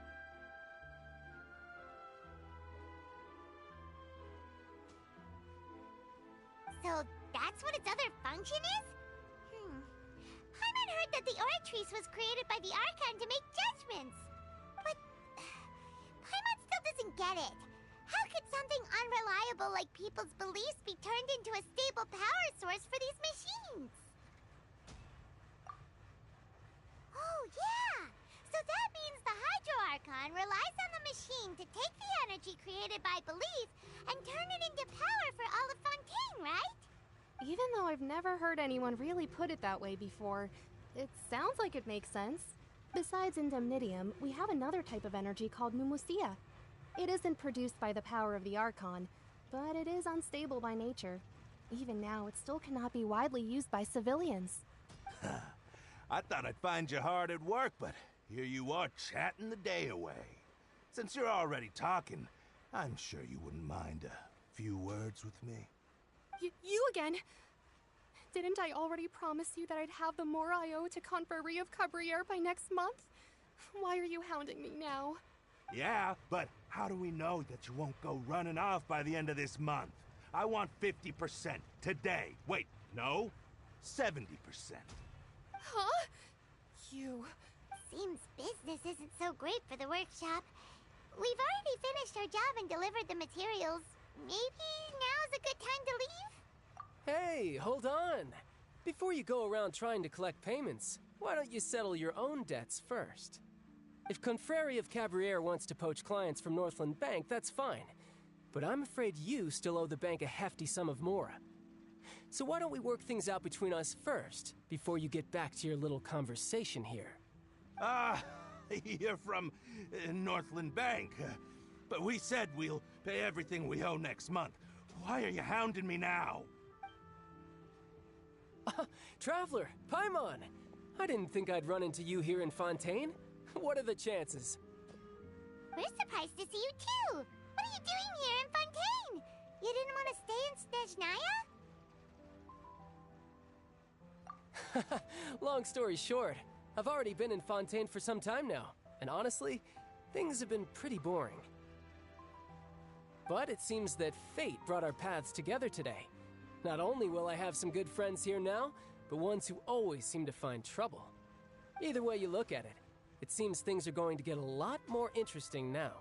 Pretty sure we'd want to avoid anything that you'd find interesting. Besides, our trip here has gone pretty well so far, right, Traveler? Hey, you, Northland Bank boy. Aren't you forgetting something? Don't interrupt. It's not often I run into the Traveler like this. Why don't you wait for me over there for a while? You kidding? Aren't you the one looking for us? You really expect us to sit and twiddle our thumbs while you catch up with your friends? Listen to me, boy. If you want your mora, fine. Why don't you come and take it? Hey, I just said not to interrupt. Oh, by the way, Traveler, the last time I took Tonya and Tusser ice fishing, Tusser said... Hey! That's way over the line! All right, boys! Let's see who has to pay up now! Can you at least let me finish one sentence? Fine. Though the bank told me not to get rough with our clients, you're the ones who started it. This is an act of self-defense. You two will have to be my witnesses, okay? I'm sure this won't take long.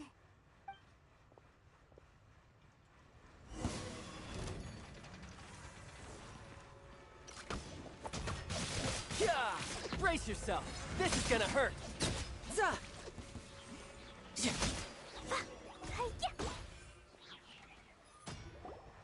Oh, what's your deal, Brad? How are you so strong if you're just a staffer from Snezhnaya's Northland Bank? Wait, don't tell me you're... Oh, now you notice. It's a little late, don't you think? Just make sure you understand that you don't mess with Northland Bank. Got it?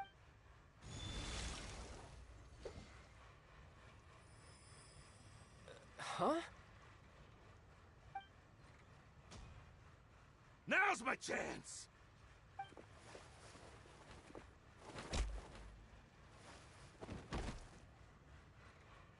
Huh. That was weird.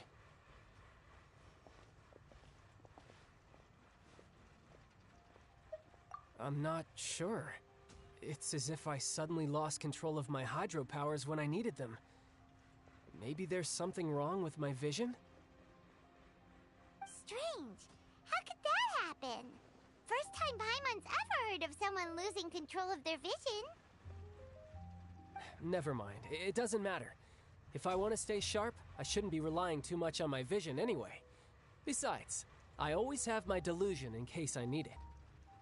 So what are you doing in Fontaine, child? I don't see its work for Northland Bank. Well, I guess it's because I've been in a bad mood lately. Huh? What kind of reason is that? Wait, since when do you feel down about anything? I don't know. Maybe I still have a lot to learn about myself. But recently, there seems to be some sort of restless power stirring inside of me. And I don't know why, but every now and then I feel like I'm in a terrible mood. Maybe you losing control of your vision just now is connected with that power you're feeling inside. That is a possibility. I can't remember if I ever mentioned it before, but when I was 14, I fell into some unknown abyss. It was during that time I learned nearly all of my abilities. The one who took me under her wing and taught me was named Skirk. She was always quiet and very mysterious. Nobody knew where she came from or what she had been through, and she was always very strict when teaching me combat techniques.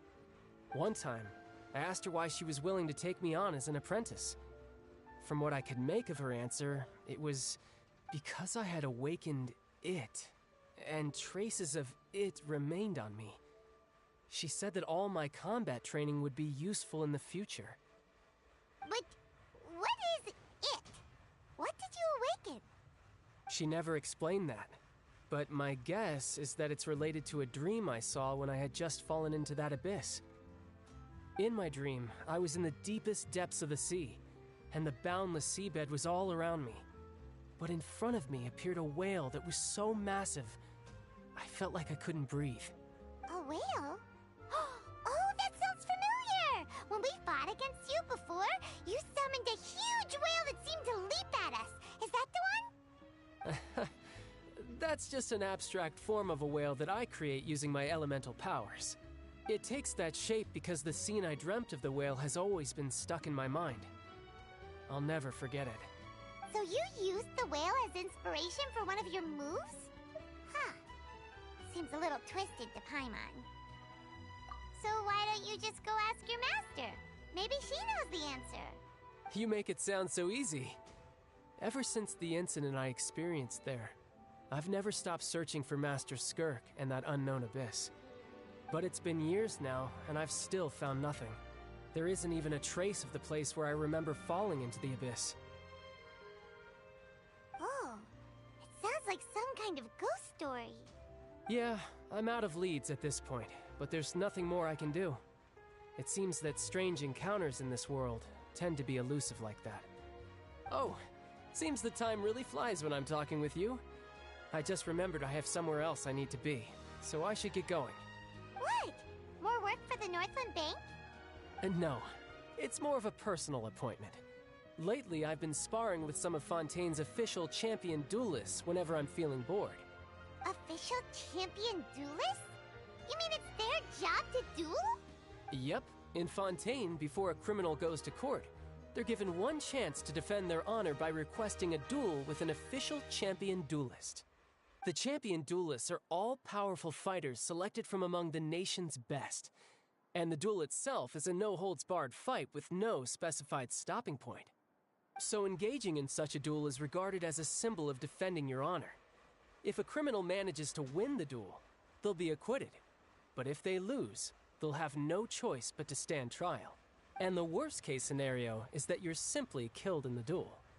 Though it's rumored that Fontaine has a death penalty, from what I can tell, no one has ever been officially sentenced to death.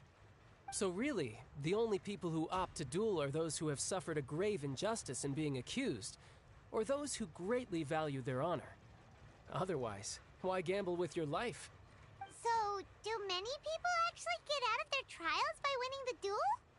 Apparently, it's exceedingly rare for anyone to actually win. Fontaine probably enacted this system as a way to show that the nation respects the honor of its citizens. Besides, none of the champion duelists are to be trifled with, which is exactly why I was itching to face them as soon as I got to Fontaine.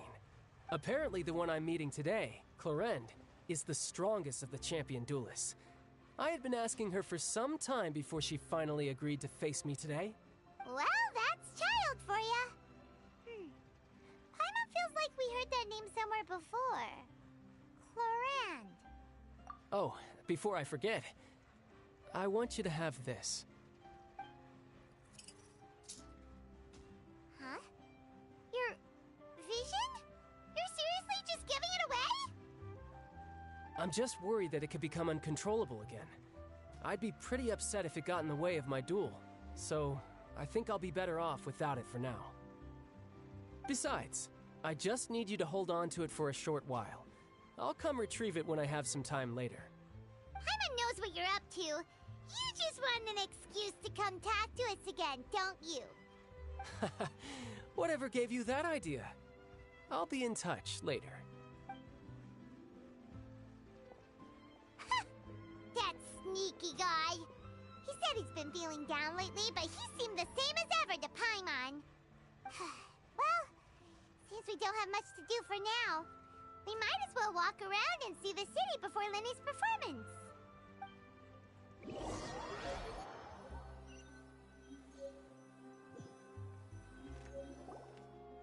Wow! Who could have seen that coming?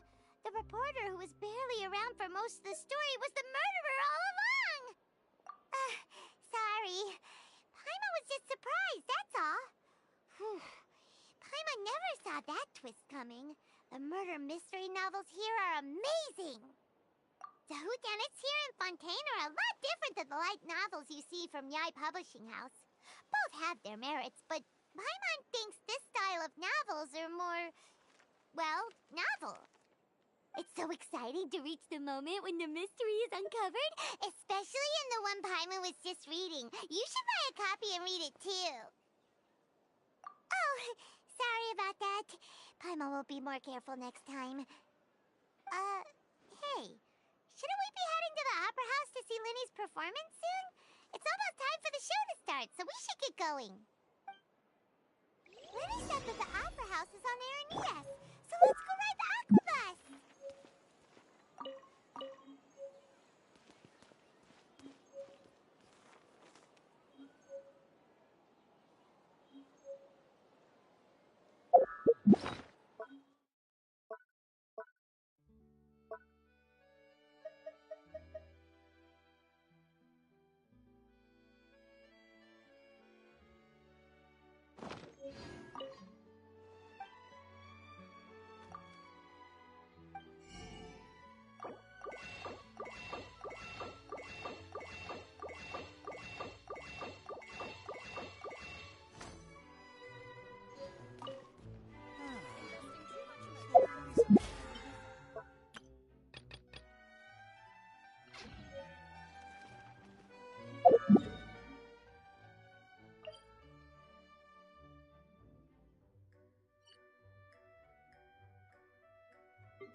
Linny and Lynette were looking forward to it. Huh. Looks like there's a lot of people standing around the fountain up ahead. Oh, Archon, please bless us with a bright and healthy child. We pray. I don't know why you always feel the need to ask so much. I'll be happy as long as our child is healthy and lives a peaceful life. I guess if they're our kid, then there's no doubt they'll turn out smart. Maybe this is one of the customs in Fontaine. There sure are a lot of couples here. Vache. What's wrong? Vache. Vache. No, Paimon didn't say anything. Are you hearing things? Welcome to the Fountain of Lucine. All the water flowing through Fontaine converges here. It's customary for newlyweds to come here and wish for children.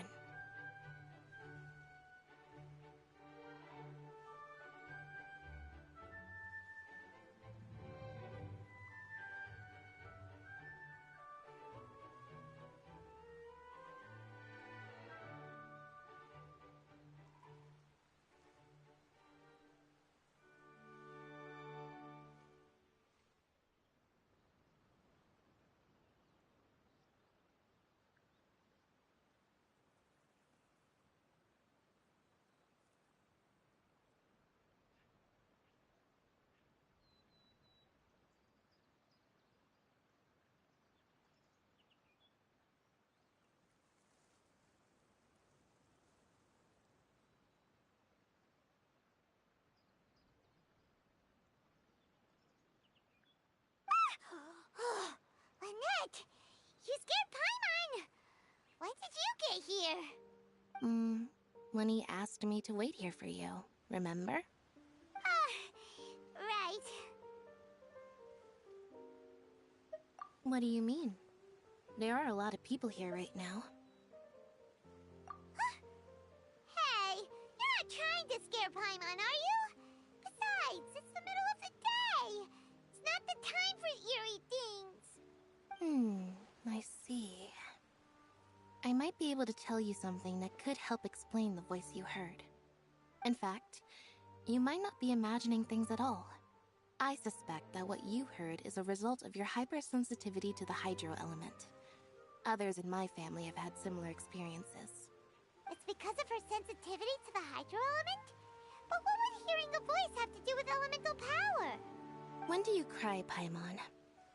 Wait, what? What does that have to do with anything? Just answer me.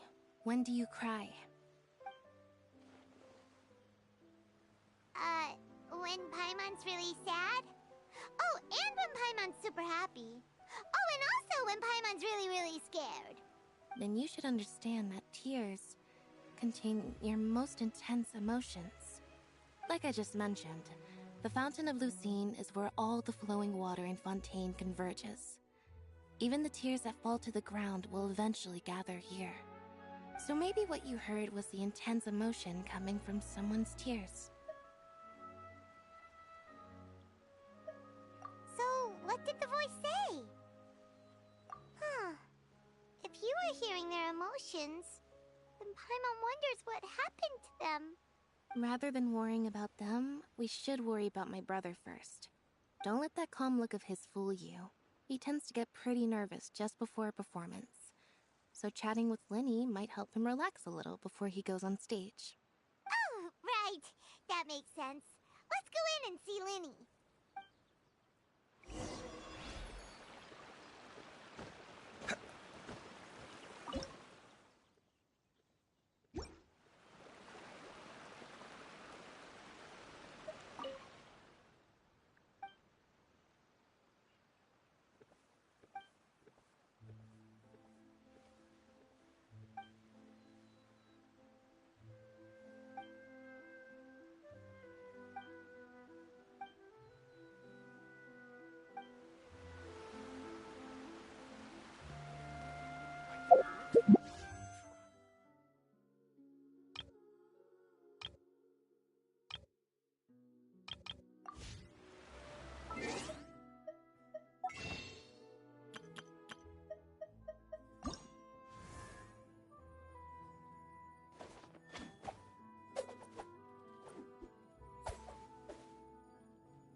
All right, amuse me.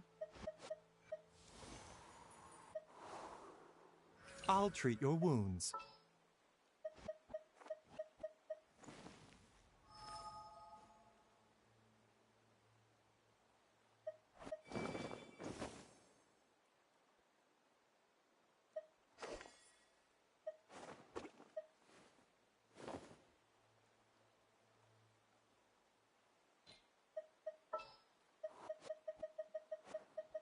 With you all the way.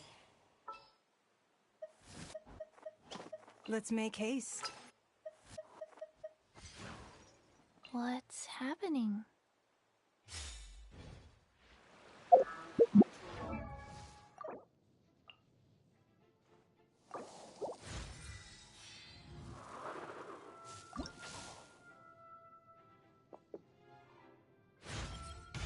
My bow sounds in peak condition.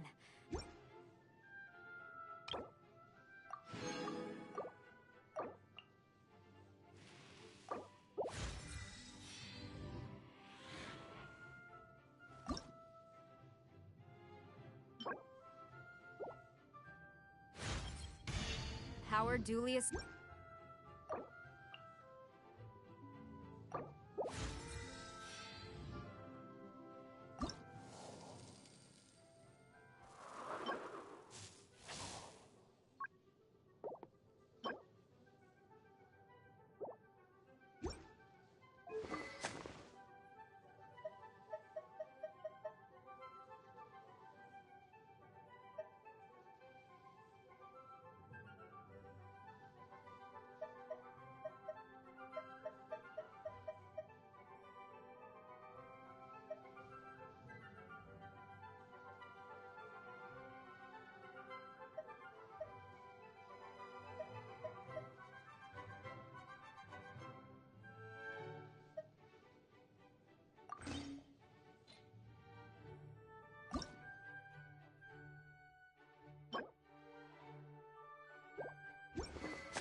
Mine.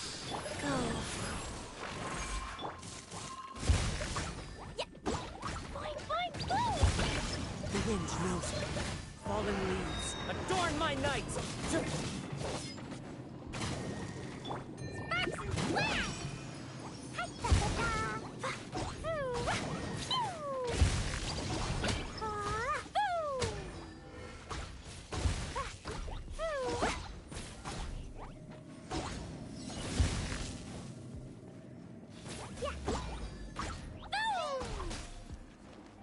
doctor will see you.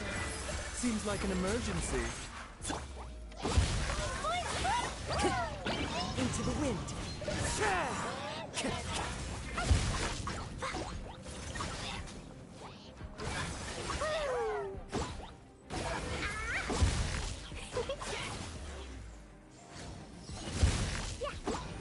A bitter pill to swallow.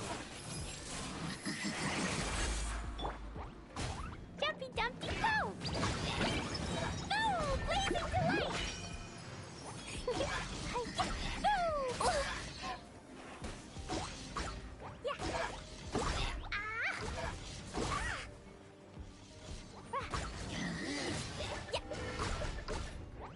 La la la!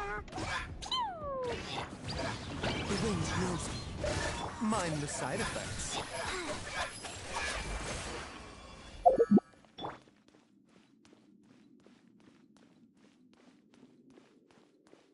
A bitter pill to swallow.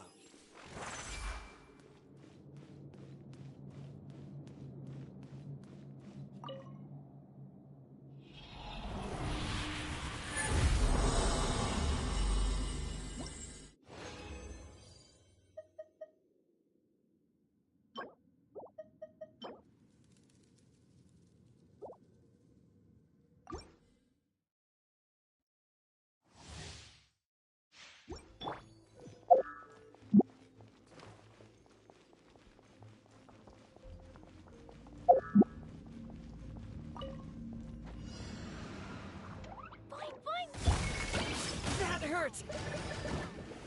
One with nature. Clouds high. The birds... Opening box of Adepti-Drix.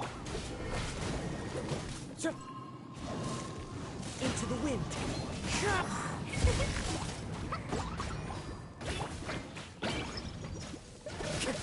Mind the side effects.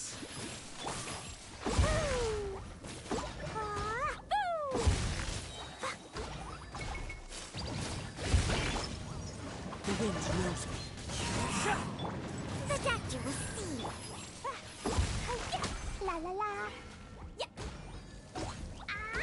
Jumpy Dumpty go! One with nature. Life goes on.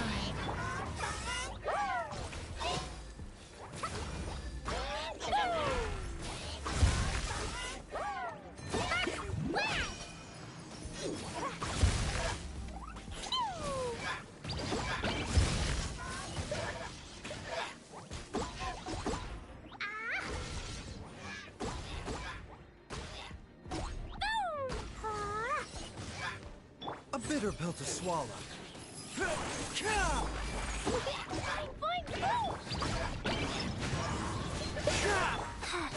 Guys.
When on...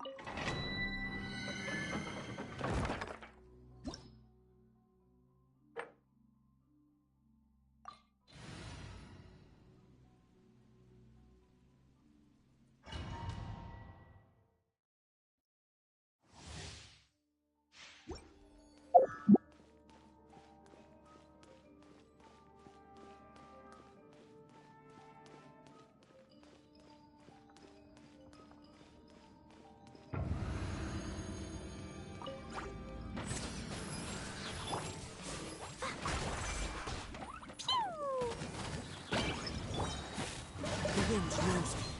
As one with wind and cloud. Wheel of life, sacred name, fortune. The doctor was seeing. Taking a turn for the better.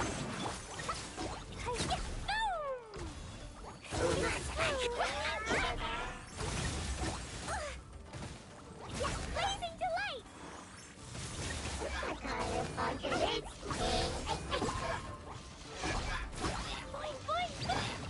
Into the wind.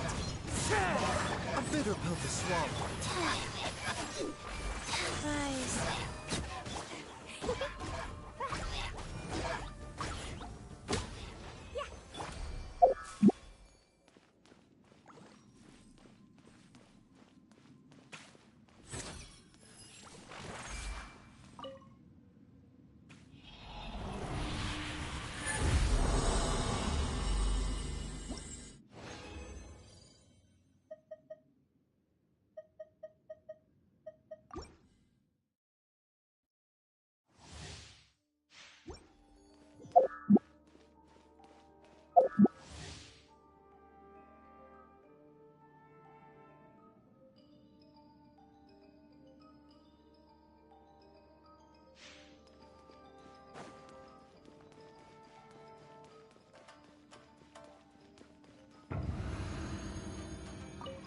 Mind the side effects. Jumpy, jumpy, go! The wind knows me.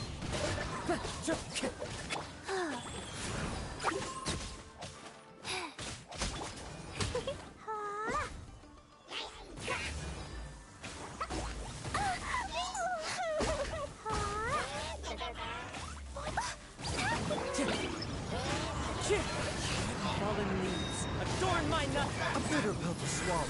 Seems like an emergency. Orders given. Orders received.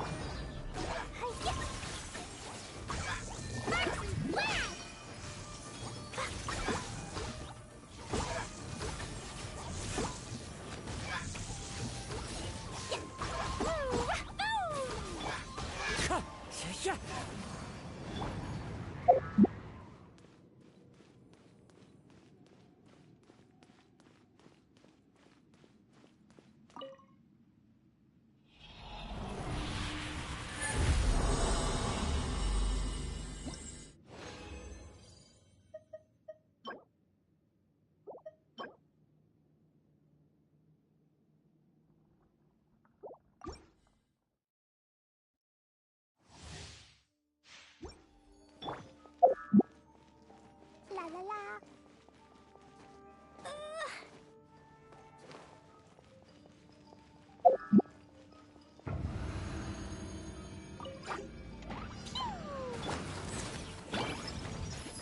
Into the wind. Wheel of life. Da da da. La la la. Hi. Yeah. Hi yeah. Ah. La la la. The wind knows me.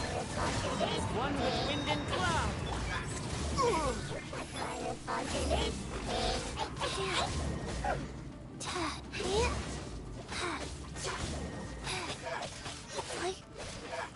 Mind the side effects. Jumpy, jumpy, go!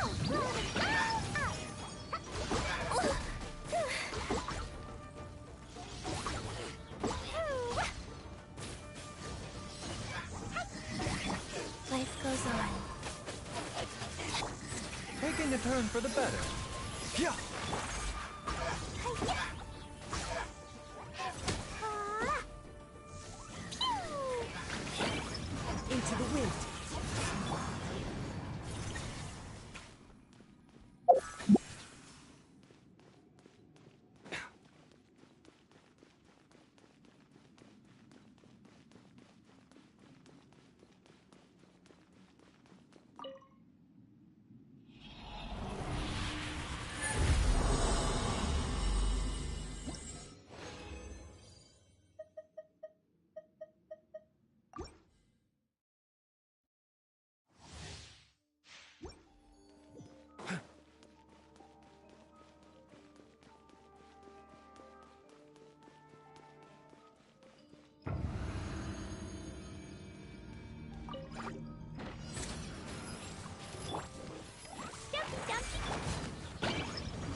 with nature.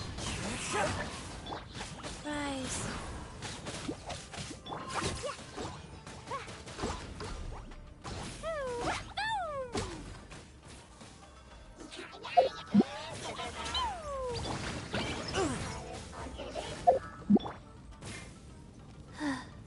Opening box of Adepti Tricks.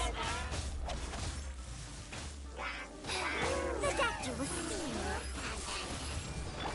Dumpy, dumpy. Into the wind. Clouds high. The birds call. Remember, help comes first. Boing, boing, boom.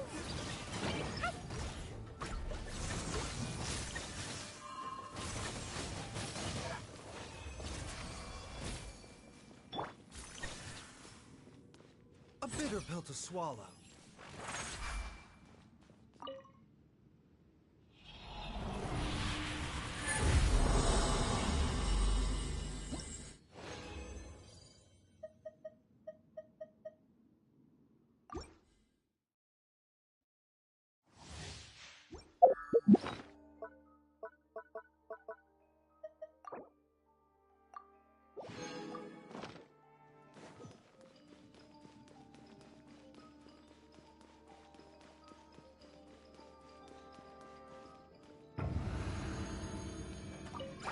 The doctor will see you. The wind knows me. Life goes on. La la la. Into the wind. Time to go.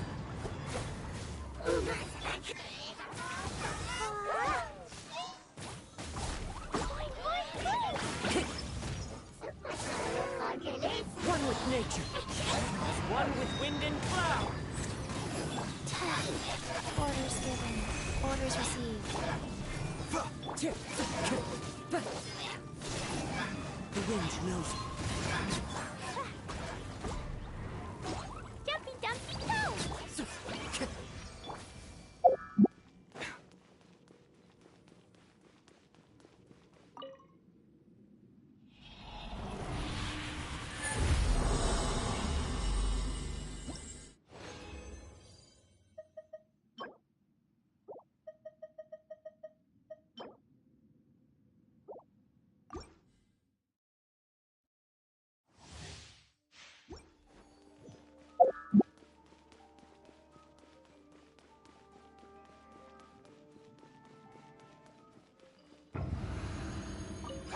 A bitter pill to swallow.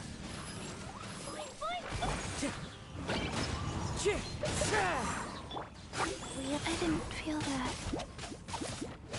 Mind the side effects. Ta, ta, bah! Ta, bah! Ta!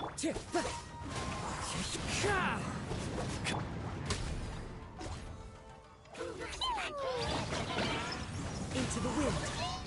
Fallen leaves. Adorn my...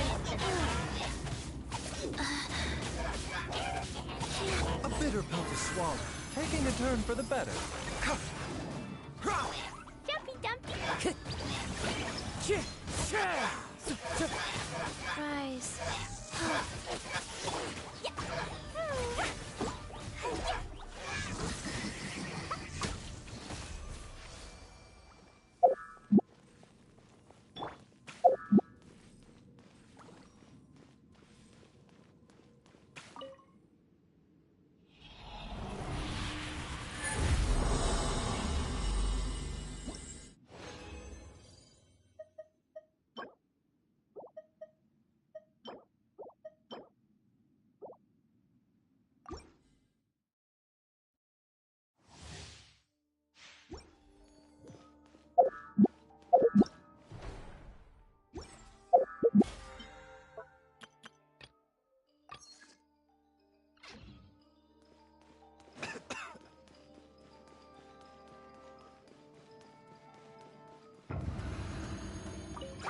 The doctor will see you.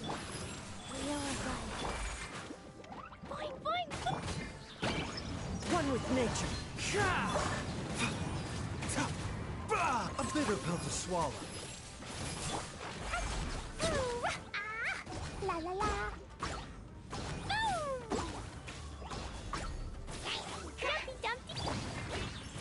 Into the wind. One with wind and clout. Sacred name, fortune preserver. Mindless side effects. Seems like an emergency.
Let's get this interview started.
Ah, Traveler and Paimon.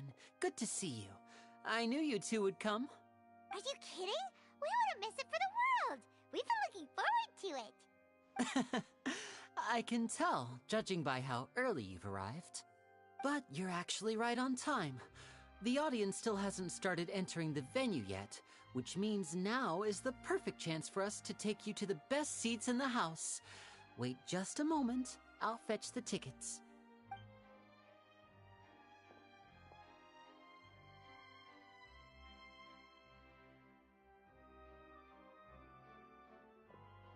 The Opera House has assigned seating, so you always have to make reservations. I've already reserved your seats, and here are your tickets. Ooh, front row seats! Thanks, Linny! Don't mention it. There's no need to keep thanking me. Hey, Lenny! Could you come over here and take a look at this? Oh, I'll be right there. Seems there's an issue with the stage props over there. That's Cal, my assistant, calling me. I'll go lend him a hand. Yeah, we'll just go to our seats. You go ahead, Lenny.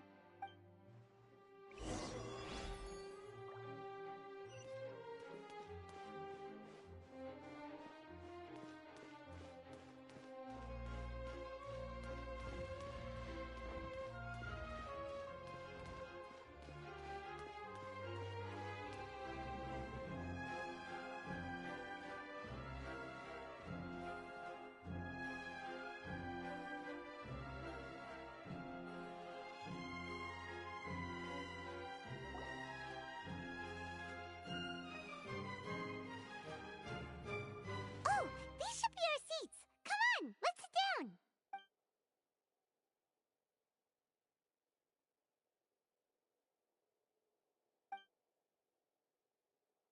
Uh...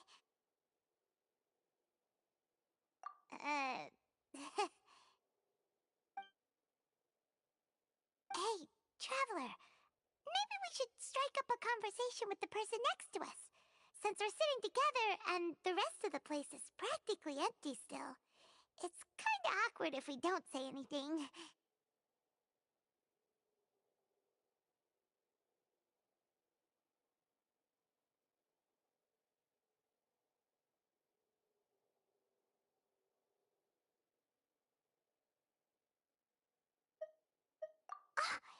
You little... Of course you put this on Paimon. Excuse me, I did not realize you felt awkward. I am terribly sorry.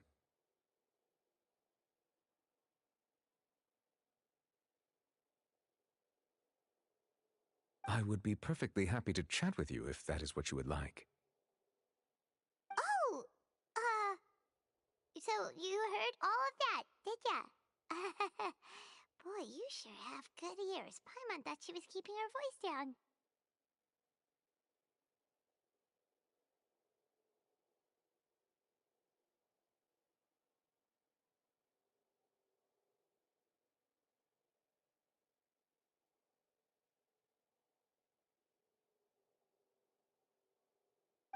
Wait, that's not it. Paimon's... Sorry. Paimon's the one who was being rude, talking under her breath like that. So, let's talk, but, what should we talk about?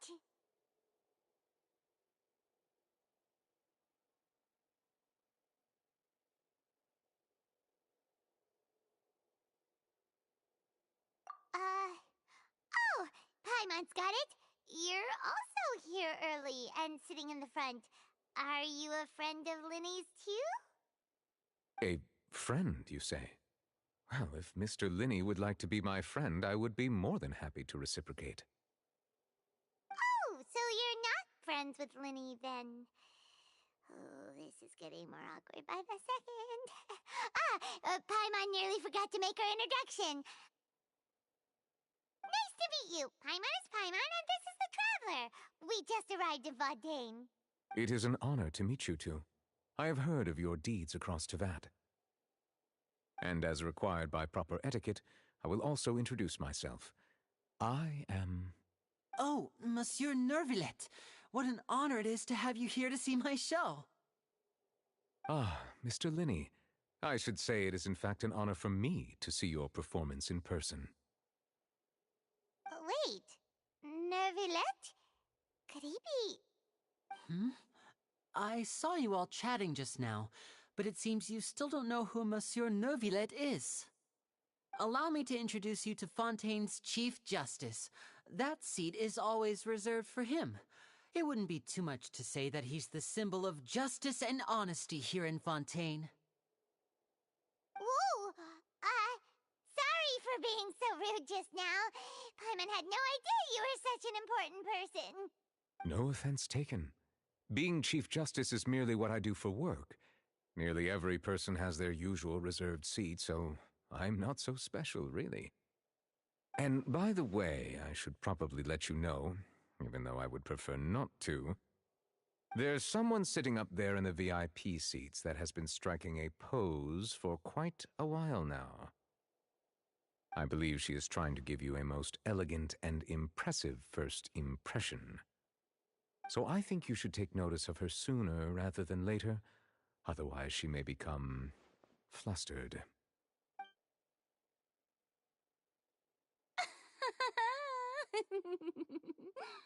Huh? Oh, it's Farina, the Hydro Archon. Huh. She sure has a smug and satisfied look on her face. Guess she has no idea that you saw right through her act. Very good. That is for the best. No need to pay her any more attention. We may now enjoy the show. Huh? So is this what things are like between the Chief Justice and the Hydro Archon? All right, please wait just a moment longer. I've pretty much finished my preparations, and the performance will start as soon as the audience has made their way to their seats. Yay! The show is finally about to start! Paimon can hardly wait! Paimon's never seen a real live magic show before!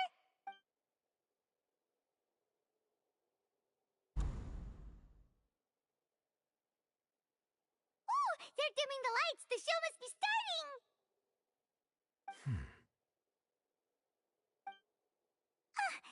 Sorry. Paimon will try to stay quiet. Welcome, one and all, to the Opera Epiclese. I am the star of today's show, Linny. And over here is my sister, Lynette, who will be working as my wonderful assistant. Please, let's give her a warm welcome. Hello, everyone. I know she may seem to be a little sleepy right now, but that's just a sign that she's nervous. Whatever. Now, some of you may be thinking, two vision holders who can freely manipulate elemental powers performing magic is not true magic at all. So, I would like to take a moment to assure you that elemental powers will have nothing to do with what you will witness on the stage today.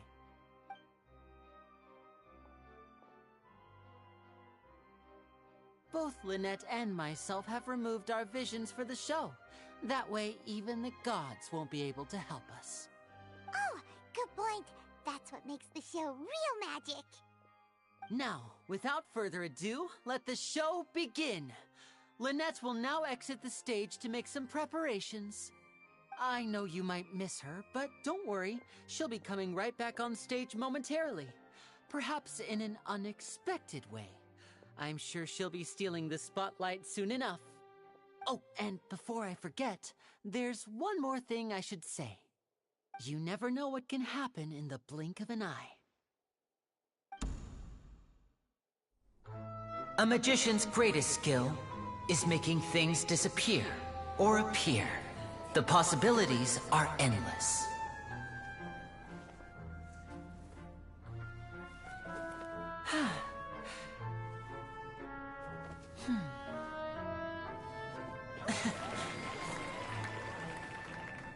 Huh?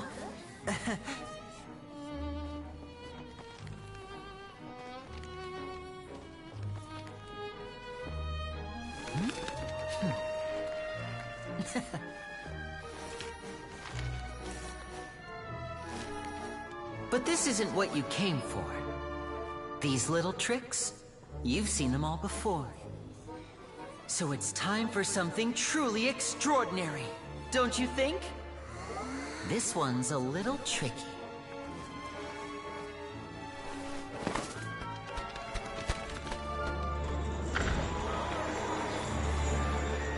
Using this water tank, I shall make my sister vanish completely, right before your very eyes.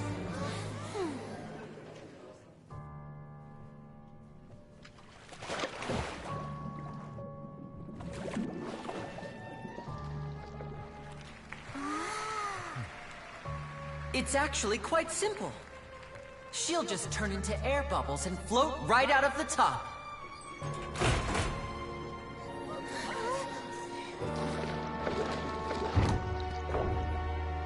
Oh no! I told them to check all the props carefully. With the lid on, even air can't escape. An amateur magician would be getting very nervous right around now. Luckily, it's me on stage, so let me show you what a true virtuoso can do.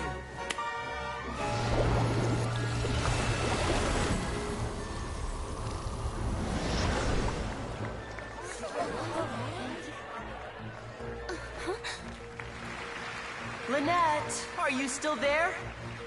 Don't go too far. We don't want to use up all our magic. Hi, I'm back. Uh-huh.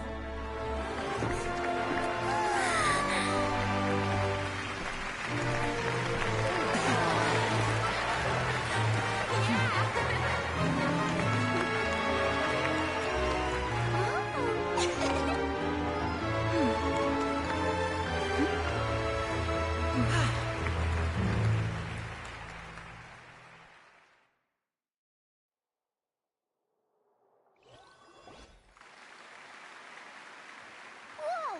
What in the world just happened? How did he do that? Paimon didn't see him do anything! Wasn't Lynette inside the water tank? How did she disappear and then reappear out of nowhere? If we could see easily through his tricks, then that would mean that his skills are still lacking.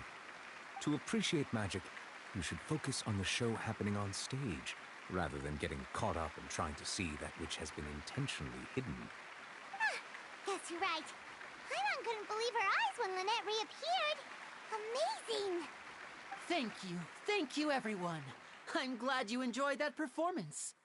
But our magical journey has only just begun.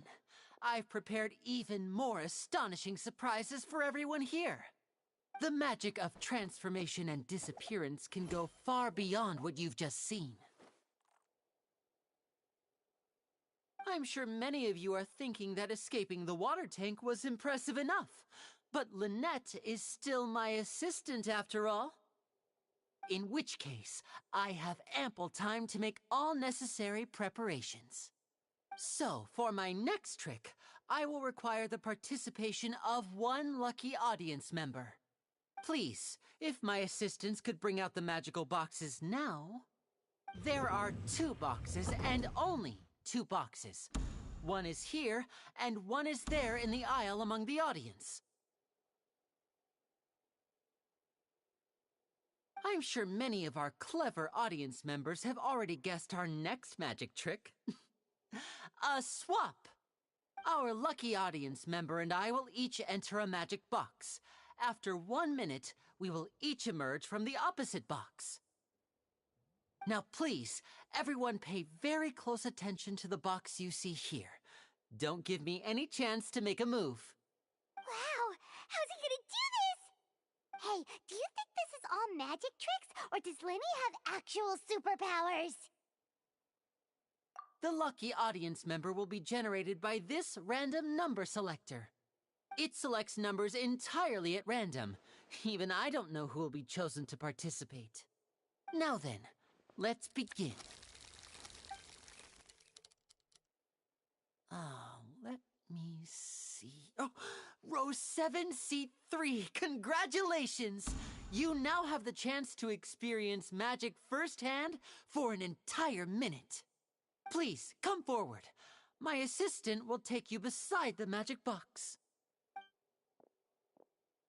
I'm sorry, it might be a little cramped inside, but no need to feel nervous. We've carefully arranged everything for you to be as comfortable as possible. You don't need to do anything, but no matter what strange things may happen, don't come out of the box. If the magic is interrupted, who knows where you might end up? You might even find yourself in the Fortress of Meropide.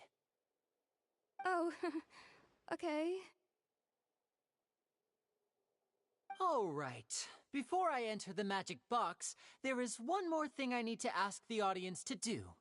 Could you all give me a countdown? Like this. 60, 59, 58. Just keep counting down. You can go a little faster or slower if you like.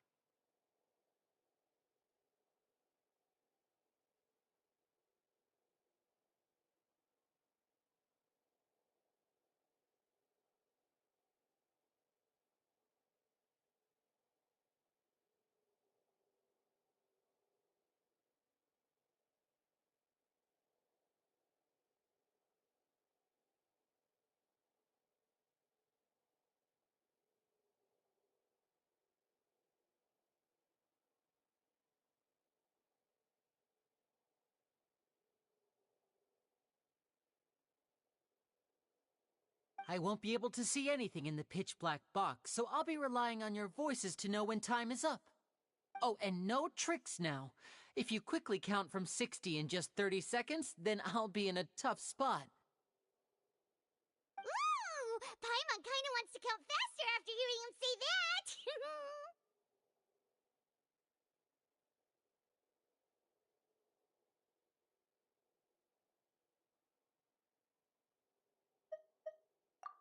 No, that won't do. I can see it in your eyes. You still can't be trusted. Let's practice together. Come on, repeat after me.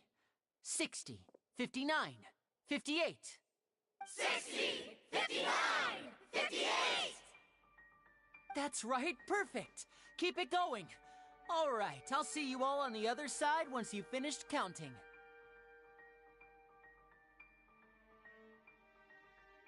54, 53, 52? Huh? Why aren't you counting, Nervalet? I am counting in my head. I think things are exciting enough in here as it is. Merely a consequence of my identity and personality. Do not worry about me. Just enjoy the show. Oh, alright. You look so serious that Paimon thought you might be feeling uncomfortable or something. 40, 39, 38! Mr. Linney, are you all right in there? Is everything ready? Yes, I'm fine. I'm just double-checking the direction of the magic. It would be a disaster if we get sent to the wrong places. For example, mid-air right above the audience. Even though he's saying that, Lenny doesn't seem nervous at all.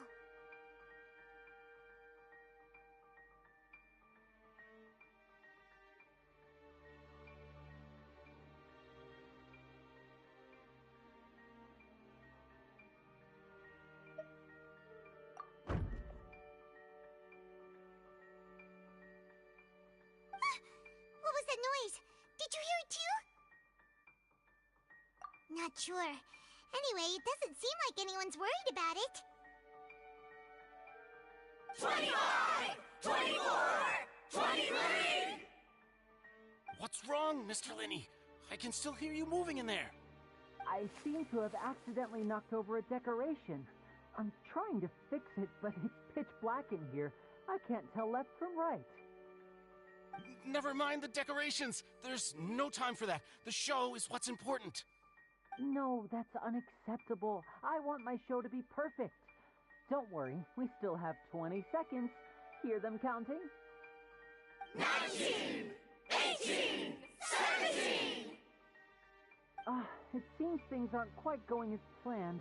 I apologize, everyone.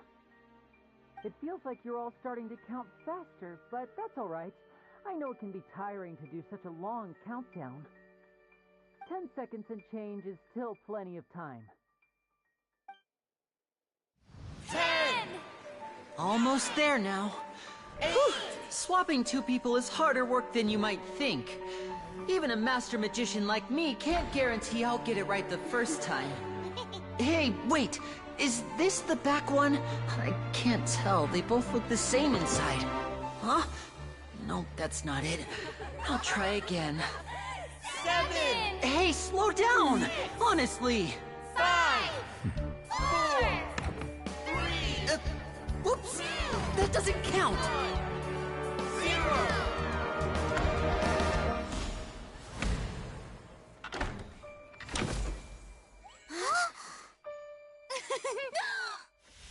Ta-da!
Mr. Lenny, you're going to use magic to fix the stage now, right? What happened? Oh no. Maybe this isn't part of the show. The girl was still in that box, right? This performance is over. Medical staff with me. Guards, secure the scene and detain all the performers. Seal the exits. No one is allowed in or out at this time. Yes, that's right. If this was just an accident, then we must investigate the cause. But if this was all part of some scheme, then those accountable will not escape the judgment of the God of Justice! No need to be alarmed, you two. We'll get to the bottom of this soon enough.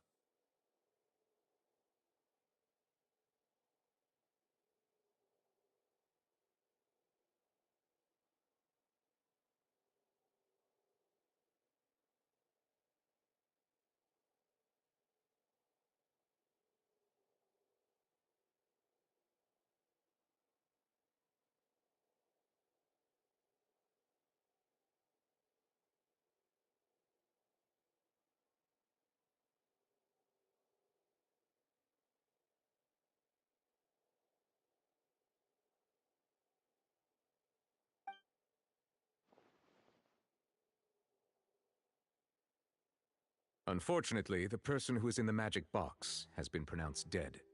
His name was Cowell, one of the assistants in Linny's magic troupe.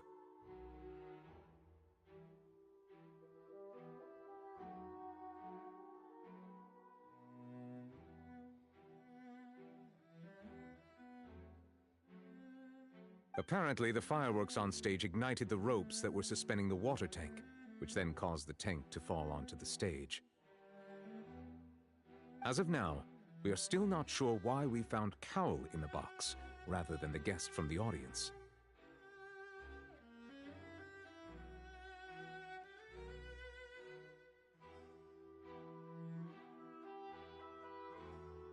And after an initial search of the area, the guards have confirmed that the girl is nowhere to be found. It appears that this incident was not merely some mishap with the performance. And there are many indications that it is connected with the case of the serial disappearances of young women.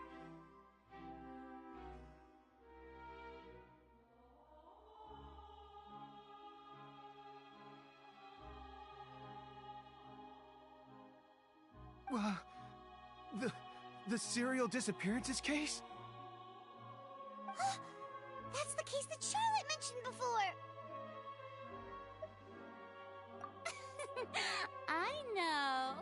I know the truth. I can see through the whole thing. Really, using such a shallow and obvious mystery as his finale. Did he really underestimate us that badly? I say that our powerful magician, Mr. Lenny, is now the prime suspect for the serial disappearances case. Huh? Why me? This whole thing was an accident. Oh, this all occurred during your magic show, did it not?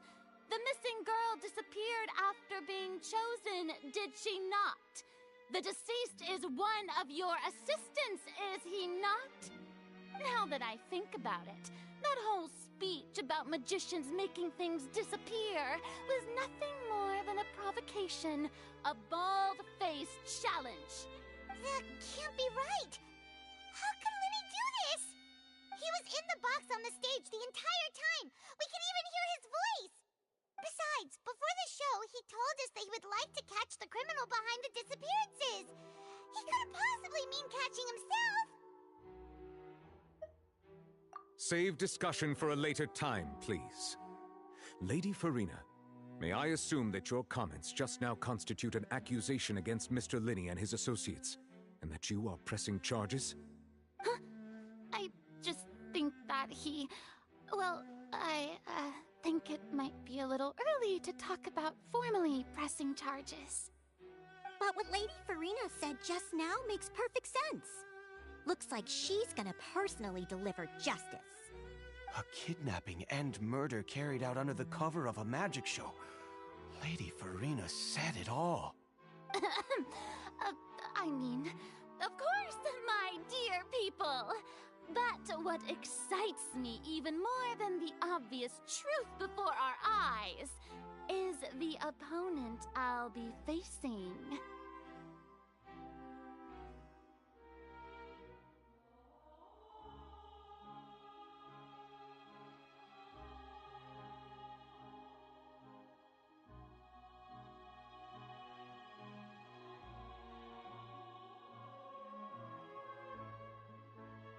That's right.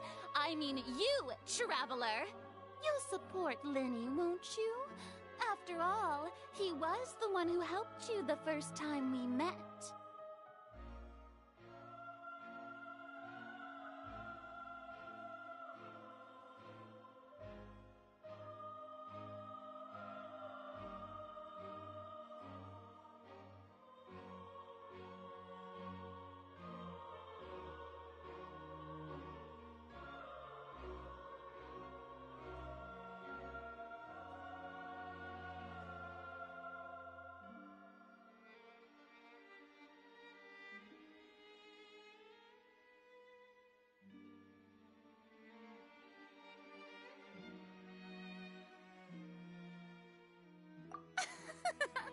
Then there's no problem at all. You know, the Traveler and I already had a duel the first time we met. But with Linny's help, our little duel ended in a draw. But draws really are the most boring possible outcome. So, no more draws. Between the two of us, there must be a clear winner and loser. And what better place to hold such a riveting showdown and decide the true victor than here, on the grandest of stages, the Opera Epiclese? Huh. It wasn't a draw. She obviously lost last time. I understand. Charges have now been pressed, and as such, a trial is in order. Well, Traveler, seems Lady Farina has set you in her sights. But putting her dramatic rhetoric aside for a moment, I would like to ask you, are you willing to act as Mr. Linny's attorney and defend him in this case? Very well. The trial will be held a day from now in the Opera House. Both sides may investigate the scene to build their cases and search for the truth. Linny and his troupe are all potential suspects and shall remain within the Opera House. The audience may begin to leave in an orderly fashion once they have been cleared by the guards. A day isn't that long. Let's see what kind of case this big-shot Outlander can build in such a short amount of time. I'm really quite looking forward to hearing it.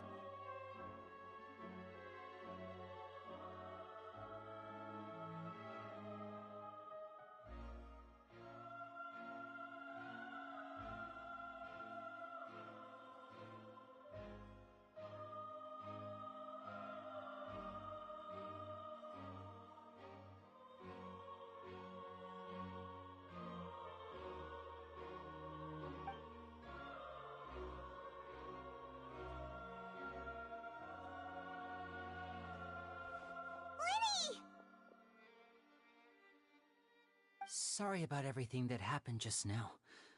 Were you frightened? Of course! Who wouldn't be scared after witnessing an accident like that?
Yeah, I'm a little shaken up myself.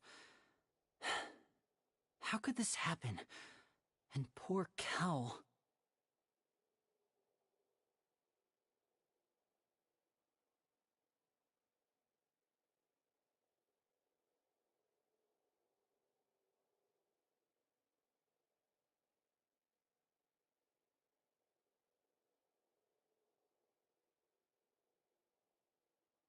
I know you already claimed that you would defend me, but now it's just us talking.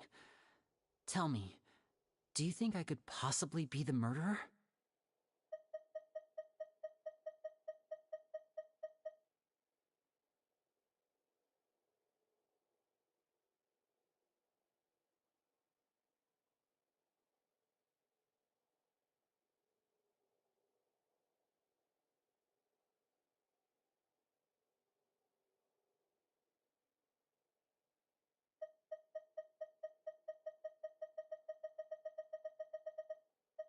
I understand. Even I'm not sure what happened, so I can only imagine how difficult it is for you to grasp the situation. I'm sure everyone sees me as the biggest suspect at this point. But, if you ask me, the whole thing is mysteries layered upon mysteries, such that all that's left is confusion. I don't know whether what happened there on the stage was purely an accident or not, and I don't know why poor Cal was in the box. As for how that girl chosen from the audience could suddenly disappear, I'm afraid I don't have any answers either. If someone tampered with my performance, then we need to figure out what they did. Even a skilled and knowledgeable magician like myself couldn't pull all that off in just 1 minute. Which is precisely why we need to investigate! As this book says, the impossible could not have happened. Whatever happened must have been that which is possible.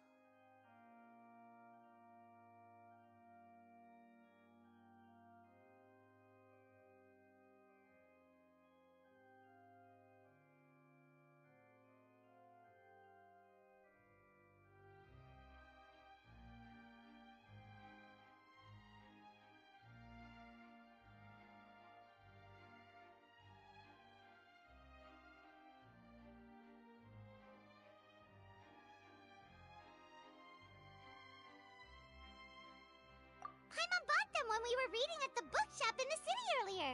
Pretty cool, huh? Don't worry, Paimon used her own savings to buy them. It wasn't from our travel funds. I think they look cute on you, Paimon.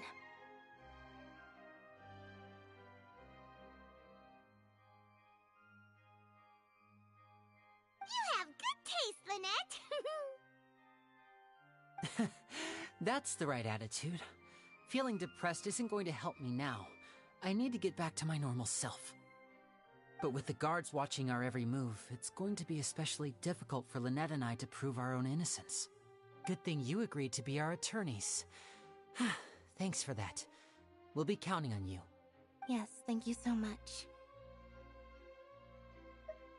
Yeah, just leave it to us. Oh, since we're going to start investigating, Paimon has a question first. Where did Lynette go during the performance? Oh, well, I'm afraid that would involve some of our essential trade secrets as magicians.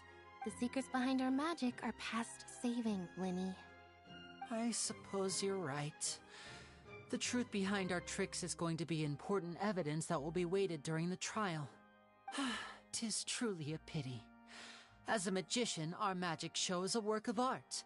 We've poured countless hours and spared no effort in perfecting it. But if revealing our secrets will help you uncover the truth behind what happened, then it will be well worth it. We should go somewhere else if we're going to discuss our magic tricks. We'll go speak with the guards, and in the meantime, you can go investigate the stage and the seating areas. Alright, let's go have a look while the investigation teams are still here. Detective Paimon is on the case!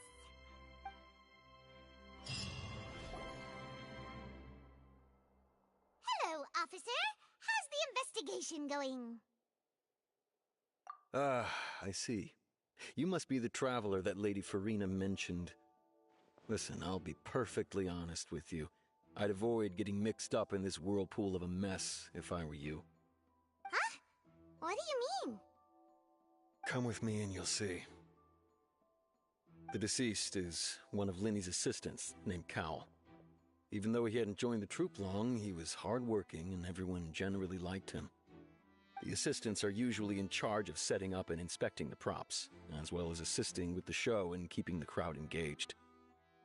As you probably saw when you were in the audience, the water tank suddenly fell and smashed the box with Cowl inside it.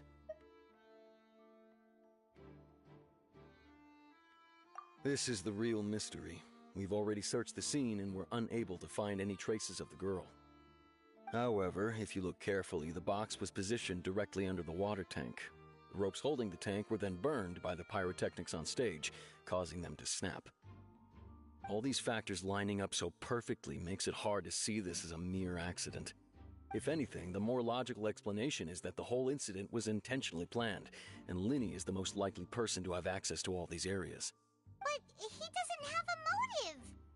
Are you both good friends of his? Well, you can't say we're good friends, but we've known each other for a little while. So in just a short time, he was not only able to win your trust, but even convince you to act as his attorneys. I know there's no such thing as magic. The real trick of a magician is holding the audience in the palm of their hand. I've seen a lot of cases, and I can tell you that people are the least reliable kind of evidence. Sorry, I tend to be pretty straightforward. Just know that I'm warning you for your own good. Anyway, you may investigate the scene of the crime yourselves if you're curious. Who knows, maybe you'll be able to come up with some new evidence.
So this is the rope that broke and caused the water tank to fall. The rope looks pretty durable. How can it be burned through so quickly by fireworks? Why are you suddenly so serious, Traveler?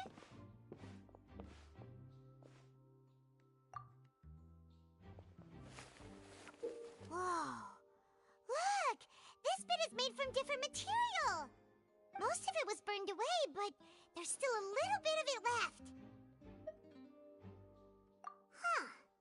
So if a rope meant to hold something was made with that kind of material in it, then... Wait! Why don't you write all this down? Let's take notes!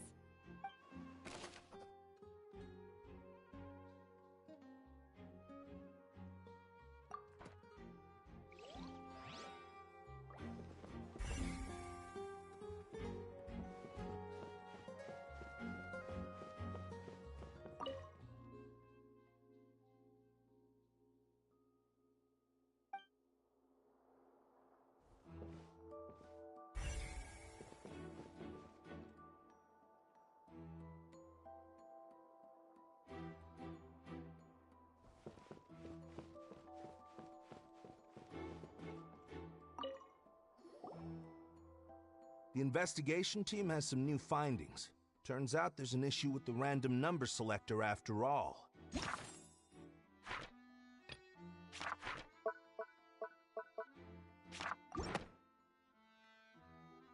See, I told you. What if the machine picked some big guy's seat? You think the murderer would have still made his move then? Sorry to interrupt, but we're helping Linny and Lynette with their side of the investigation. What were you saying about the number selector? There's something wrong with it? You're trying to help them? That'll be a tall order. Lenny used the machine to pick a random member of the audience during his performance, right? The lucky girl that later disappeared. Well, we thought there might be a serious problem with the machine, so we had it taken away for further inspection. It turns out that the seat number it picked wasn't random at all. The machine picks that same number every time. I'm sure you already know that you have to make a reservation in advance to get a seat, regardless of whether it's a trial or some performance. In other words, Linny knew who would be sitting where from the very beginning. That much checks out. Linny reserved our seats for us, too. Bet you see why I was saying it'd be tough to make a case for Linny. Even though it's bad for Linny's case, Paimon had better write it down.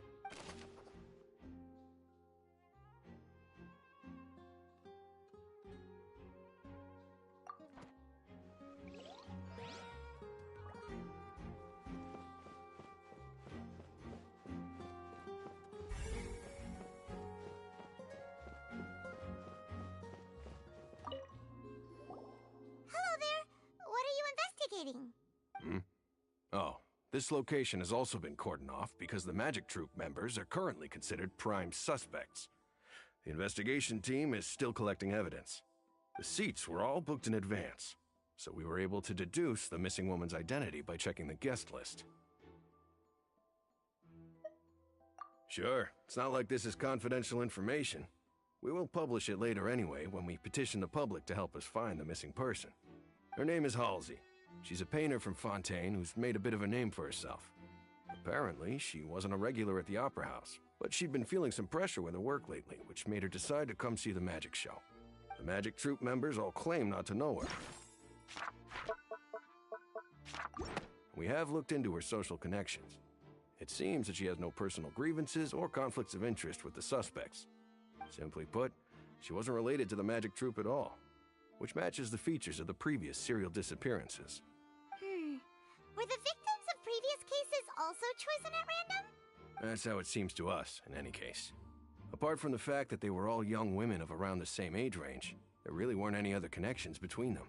Okay then. No need to be so formal. If you do happen to see the missing girl, please be sure to contact us. It is of utmost importance that we get to the bottom of these disappearances.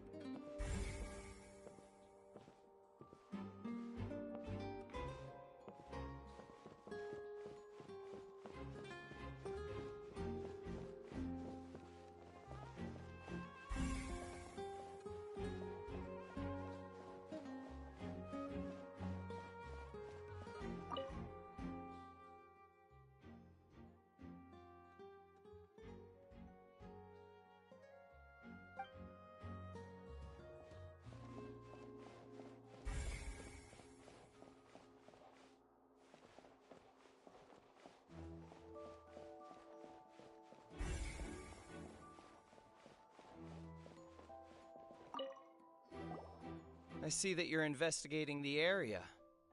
Well, it just so happens that I'm interested too. If you find any new and interesting leads, be sure to share them with me, all right? We don't have too many thoughts yet.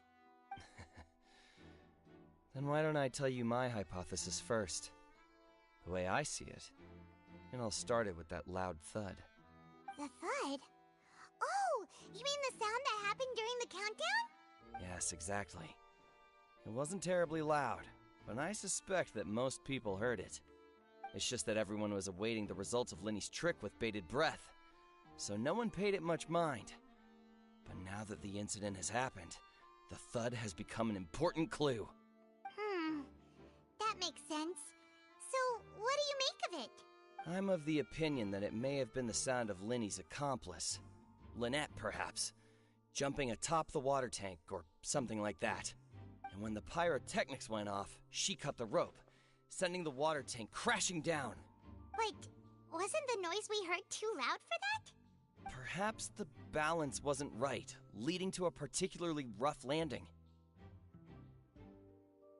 That's true. I suppose I must reconsider.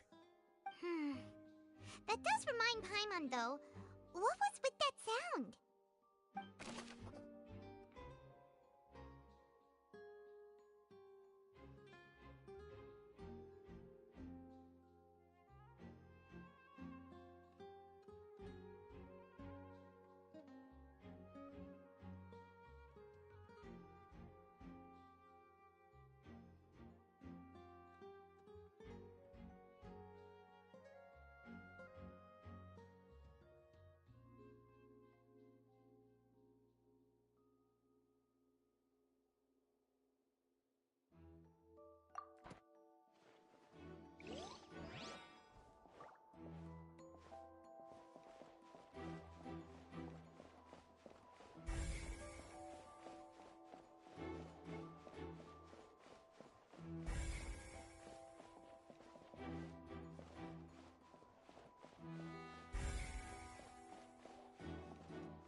Lenny's still talking to the guards. It seems he'll have a lot of explaining to do. I think someone will be assigned to monitor us later, but that's alright.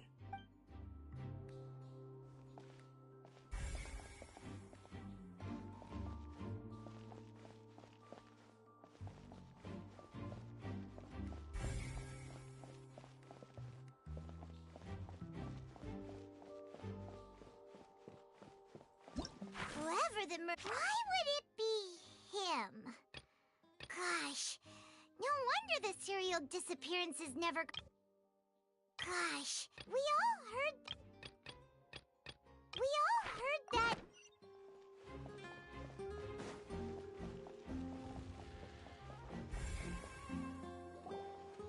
Hey, you! Yes, both of you! Over here! I've been keeping an eye on you for a while now. Huh? You mean us? That's right. If I'm not mistaken, you're also among those who wish to cut down the thorns and pursue the truth. No? And by the looks of it, you're not from Fontaine. Well, you're right on the more about that one, but who are you?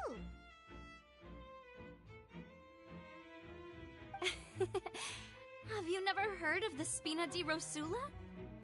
From mediating disputes and providing protection to solving conundrums, you name it, Spina di Rosula does it. And I, Navia, have the honor of being its renowned president. Though those who play by our rules call me boss. I'm Silver, her attendant. Pleased to meet you. And I'm Melus. Demoiselle's various daily needs and affairs are under my purview. Huh? Boss? Demoiselle? What gives with the names? Well, I am the second generation president. Melus and the others are still used to my previous title. My apologies, Demoiselle. Should you prefer, boss, I will endeavor to use that instead. No need. You don't have to call me boss. Just Navia is fine. Okay, if you say so. Not that we're members of Spina di Rosula anyway. All merely trifling details. Never mind. Now, back to the situation at hand. That's right. I've always kept an eye on the serial disappearance cases. My interest stems from a matter back from my father's time. Judging from the look of things, I find Linny an unlikely mastermind. Really? We think so too! That's why we're looking for clues now. But how did you come to that conclusion? Intuition, naturally. My unparalleled intuition. Farina sure was quick to point the finger at Linny without any decisive evidence whatsoever, wasn't she? But that's not uncommon for her. If you remember, the Justice had to interrupt her and ask if she was pressing charges just to keep her from getting carried away. Anyway, a trial begins the moment someone levels charges. And, of course, there was no way Farina was going to back down in that situation. Sounds more like you just don't trust the Hydro Archon. Well, what's your opinion? I must admit that she can be interesting at times, but liking her doesn't mean that I'll blindly agree with her. All right, I've answered your question. Now, it's time you answer mine. Wait a minute, did that answer count? Well, I say it does. But don't worry, you won't hear any pointless questions from me. In your opinion, do you think it's right to treat a trial like it's an opera? Well? And why would that be?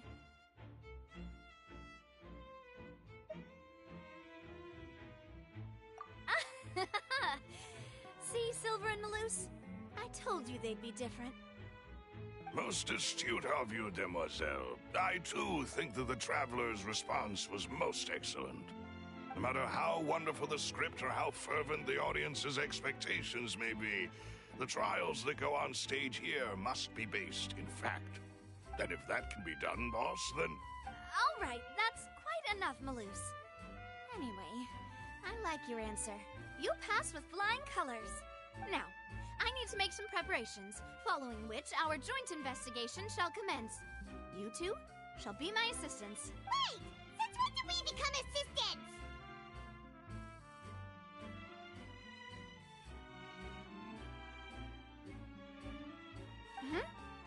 Oh, well, I can be the assistant. Sure. Or your companion, if you like. I'm really not that fussy. That's more like it. Far be it from me to brag, but I believe that Demoiselle's intuition will be instrumental in uncovering the truth. You wish to save a friend from false accusations, and we wish to unravel the disappearances.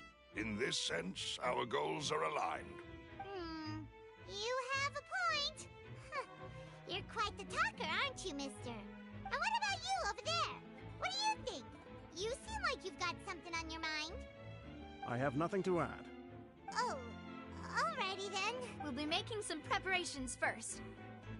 Just be sure to let us know if they start revealing Lenny's tricks. Thanks!